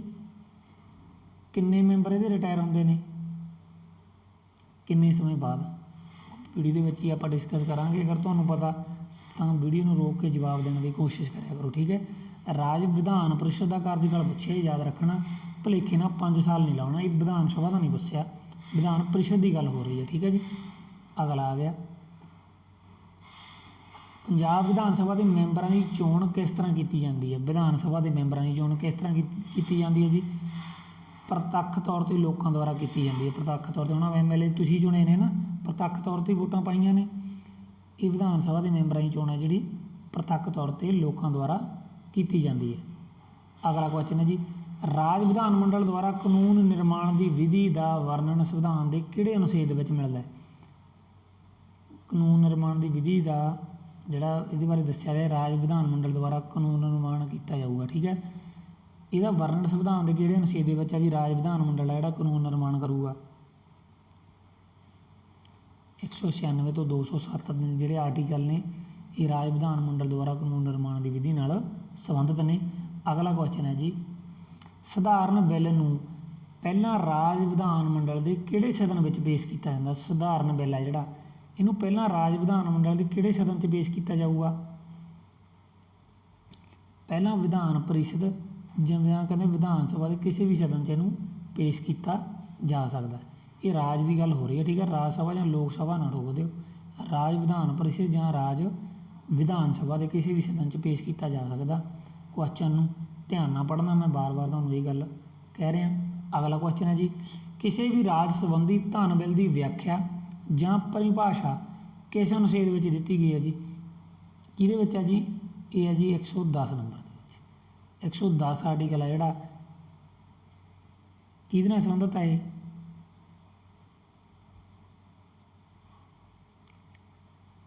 110 ਧਨ ਬਿੱਲ ਦੀ ਵਿਆਖਿਆ ਦੇ ਪਰਿਭਾਸ਼ਾ ਦੇ ਨਾਲ ਸੰਬੰਧਿਤ ਹੈ ਜੀ। ਅਗਲਾ ਆ ਗਿਆ ਜੀ ਕਿਸੇ ਵੀ ਰਾਜ ਵਿੱਚ ਧਨ ਬਿੱਲ ਸੰਬੰਧੀ ਕਿਹੜਾ ਕਥਨ ਸਹੀ ਹੈ? ਧਨ ਬਿੱਲ ਨੂੰ ਰਾਜਪਾਲ ਦੀ ਮਨਜ਼ੂਰੀ ਤੋਂ ਬਿਨਾਂ ਸੰਸਦ ਵਿੱਚ ਪੇਸ਼ ਨਹੀਂ ਕੀਤਾ ਜਾਵੇਗਾ, ਇਹ ਗੱਲ ਸਹੀ ਹੈ। ਧਨ ਬਿੱਲ ਸਦਾ ਹੀ ਸਰਕਾਰੀ ਬਿੱਲ ਹੁੰਦਾ ਹੈ, ਇਹ ਵੀ ਸਹੀ ਹੈ। ਧਨ ਬਿੱਲ ਪਹਿਲਾਂ ਵਿਧਾਨ ਸਭਾ ਵਿੱਚ ਹੀ ਪੇਸ਼ ਕੀਤਾ ਜਾ ਸਕਦਾ, ਇਹ ਵੀ ਗੱਲ ਸਹੀ ਹੈ। ਉਪਰੋਕਤ ਸਾਰੇ ਸਾਡਾ ਰਾਈਟ ਆਨਸਰ ਬਣ ਗਿਆ। ਅਗਲਾ ਕੁਐਸਚਨ ਹੈ ਜੀ ਹੇਠ ਦਿੱਤਿਆਂ ਵਿੱਚੋਂ ਕਿਹੜਾ ਕਥਨ ਸਹੀ ਨਹੀਂ ਹੈ? ਇਹ ਵੀ ਹੁਣ ਸਾਰੇ ਆਪਸ਼ਨ ਅਸੀਂ ਪੜ੍ਹਾਂਗੇ। ਕਹਿੰਦੇ ਧਨ ਬਿੱਲ ਨੂੰ ਆਮਦਨ ਸੰਬੰਧੀ ਅਤੇ ਖਰਚ ਸੰਬੰਧੀ 2 ਭਾਗਾਂ 'ਚ ਵੰਡਿਆ ਜਾਂਦਾ, ਇਹ ਬਿਲਕੁਲ ਸਹੀ ਹੈ। ਇਹ ਵੀ ਕੁਐਸਚਨ ਆ ਸਕਦਾ ਵੀ ਧਨ ਬਿੱਲ ਨੂੰ ਕਿੰਨੇ ਭਾਗਾਂ 'ਚ ਵੰਡਿਆ ਜਾਂਦਾ? 2 ਭਾਗਾਂ ਦੇ ਵਿੱਚ ਵੰਡਿਆ ਜਾਂਦਾ, ਆਮਦਨ ਸੰਬੰਧੀ ਅਤੇ ਖਰਚੇ ਸੰਬੰਧੀ, ਠੀਕ ਹੈ। ਦੂਜੀ ਗੱਲ ਸੰਚਿਤ ਨਿਧੀ ਵਿੱਚੋਂ, ਸੰਚਿਤ ਨਿਧੀ ਫੰਡ ਹੈ ਜਿਹੜਾ ਵਿੱਚੋਂ ਕੀਤੇ ਜਾਣ ਵਾਲੇ ਖਰਚ ਉੱਪਰ ਵੋਟ ਨਹੀਂ ਲਏ ਜਾਂਦੇ, ਇਹ ਵੀ ਗੱਲ ਸਹੀ ਹੈ। ਅਤੇ ਨਿਮਿਤਨ ਬਿੱਲ ਰਾਹੀਂ ਸਰਕਾਰ ਨੂੰ ਧਨ ਬਿੱਲ ਖਰਚਣ ਦੀ ਪ੍ਰਵਾਨਗੀ ਮਿਲ ਜਾਂਦੀ ਹੈ, ਇਹ ਵੀ ਗੱਲ ਸਹੀ ਹੈ। ਵਿਧਾਨ ਪ੍ਰੀਸ਼ਦ ਧਨ ਵਿੱਚ ਫੇਰ ਬਦਲ ਕਰ ਸਕਦਾ, ਇਹ ਗੱਲ ਸਹੀ ਨਹੀਂ ਹੈ। ਇਹਨਾਂ ਨੇ ਇਹੀ ਪੁੱਛਿਆ ਨਾ ਕਿਹੜਾ ਕਥਨ ਸਹੀ ਨਹੀਂ ਹੈ, ਇਹ ਗੱਲ ਸਹੀ ਨਹੀਂ ਹੈ। ਇਸ ਕਰਕੇ ਇਹੀ ਸਾਡਾ ਰਾਈਟ ਆਨਸਰ ਬਣ ਜਾਏਗਾ। ਵਿਧਾਨ ਪ੍ਰੀਸ਼ਦ ਧਨ ਵਿੱਚ ਫੇਰ ਬਦਲ ਨਹੀਂ ਕਰ ਸਕਦਾ, ਇੱਥੇ ਇਹਨਾਂ ਨੇ ਲਿਖਿਆ ਵੀ ਕਰ ਸਕਦਾ, ਇਸ ਕਰਕੇ ਇਹ गलत हो गया तो इस सवाल का सही जवाब बन गया। अगला क्वेश्चन है जी, राज विधान परिषद के मैंबरां की चोण किवें कीती जाती है? किवें कीती जाती है जी राज विधान? ये भी इंपॉर्टेंट सवाल है। अनुपातक प्रतिनिधिता की इकहरी बदलवी वोट प्रणाली का है राज विधान परिषद के मैंबरां की चोण की जाती है। ठीक है ना, कुछ नवे सवाल आ जी, नवी कोई गल मूहरे आ जाती है, वो भी चीज़ पाई जा सकती है, क्योंकि एग्जामिनर ये भी सोच सकता कि ये पेपर के बहुत बारी सवाल आ चुका, पहला कोई नवा सवाल आप नवी प्रणाली पूछी, जिमें प्रतੱਖ तो बहुत बारी पूछा जा चुका। ठीक है ना, ये सवाल भी पेपर के नज़रिए तो जरूरी बनता है। अगला आ गया जी, पंजाब में वर्तमान समय विरोधी धिर का नेता कौन है? कमेंट करके दसोगे तुसीं कि हुण विरोधी धिर दे विच नेता कौन है, क्योंकि हुण बदल ही जा चुकी है ना सरकार। विरोधी धिर का नेता कौन है? अगला क्वेश्चन है जी, पंजाब विधान सभा का वर्तमान समय डिप्टी स्पीकर कौन है? ये भी चेंज हो गए ने हुण डिप्टी स्पीकर। मैं पंजाब विधान सभा की जी वीडियो अपनी तुहानूं मैं इसलिए कहना भी सारे ने जरूर देखनी आ, उहदे च इन्हां सारे सवालों का जवाब दिता होया। ठीक है ना, वो वीडियो तुसीं सारे देखोगे इस वीडियो तो बाद, जिन्होंने हाले तक नहीं देखी, वो जरूरी है पंजाब के सारे पेपरों के लिए। ठीक है, यदा कमेंट कर तुसीं दसो, कमेंट के विच जवाब देवोगे तो ऑप्शनों के विच उन्हां दा नाम नहीं है। अगला सवाल है जी, वर्तमान समय किन्ने केंद्र शासित प्रदेशों में विधान परिषद की व्यवस्था की गई है? किन्ने च की गई है जी? वर्तमान समय किन्ने केंद्र शासित प्रदेशों में विधान परिषद की व्यवस्था की गई है? जिहड़ा पहला आपां क्वेश्चन डिस्कस किया सी वो ये सी कि पंजाब अपने वर्तमान समय भी केंद्र शासित प्रदेशों किन्ने राज्यों के विच जां केंद्र शासित प्रदेशों में एक सदनी विधान पालिका है। विधान पालिका बारे वो सवाल सी, इत्थे पूछा गया कि विधान परिषद। ठीक है जी, किन्ने दे विच आ इहदा तुहानूं मैं जवाब पिन करके दसांगा। अगला क्वेश्चन है जी, हेठ दिते ना कहते सही मिलान करो, किहड़ा आर्टिकल है जिहड़ा किहड़े विषय के नाल संबंधित है जी? ये असीं देख लैंदे हां। पहले नंबर पर दिता जी राज विधान सभा की बनतर। ये बनतर बारे दस्सिया गया जी 170 आर्टिकल दे विच, यानी कि डी ऑप्शन नाल मेल खाता है। राज विधान परिषद की बनतर बारे दस्सिया गया जी 171 दे विच, यानी कि सी नाल मैच। राज विधान मंडल का कार्यकाल किहड़े विच जिक्र किया गया जी 172 नंबर दे विच। विधान सभा के स्पीकर की व्यवस्था 178 आर्टिकल दे विच। ये भी इंपॉर्टेंट सवाल है, क्योंकि विधान सभा के स्पीकर भी हुण बदले गए हैं, कुलतार सिंह संधवा बन गए हैं। ये सवाल भी पूछा जा सकता। सो इत्थे साडा पहला ही ऑप्शन है जिहड़ा वो सही बनता है। अगला क्वेश्चन है जी, पंजाब का पहला मुख्य मंत्री कौन बनया जी? कौन बनया जी? गोपी चंद भार्गव। तो पंजाब के पहले गवर्नर कौन बने जी? चंदू लाल त्रिवेदी। अगला आ गया जी, वर्तमान समय पंजाब का मुख्य मंत्री कौन है? सारिਆਂ ਨੂੰ पता ही है सरदार भगवंत सिंह मान। इन्हां दे विच कोई भी जवाब सही नहीं है।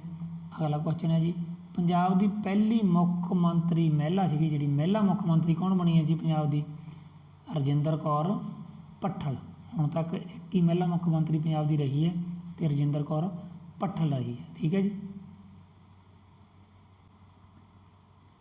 हाँ जी, इस वीडियो के विच असीं 100 तो ज़्यादा क्वेश्चन है जिहड़े डिस्कस करे ने।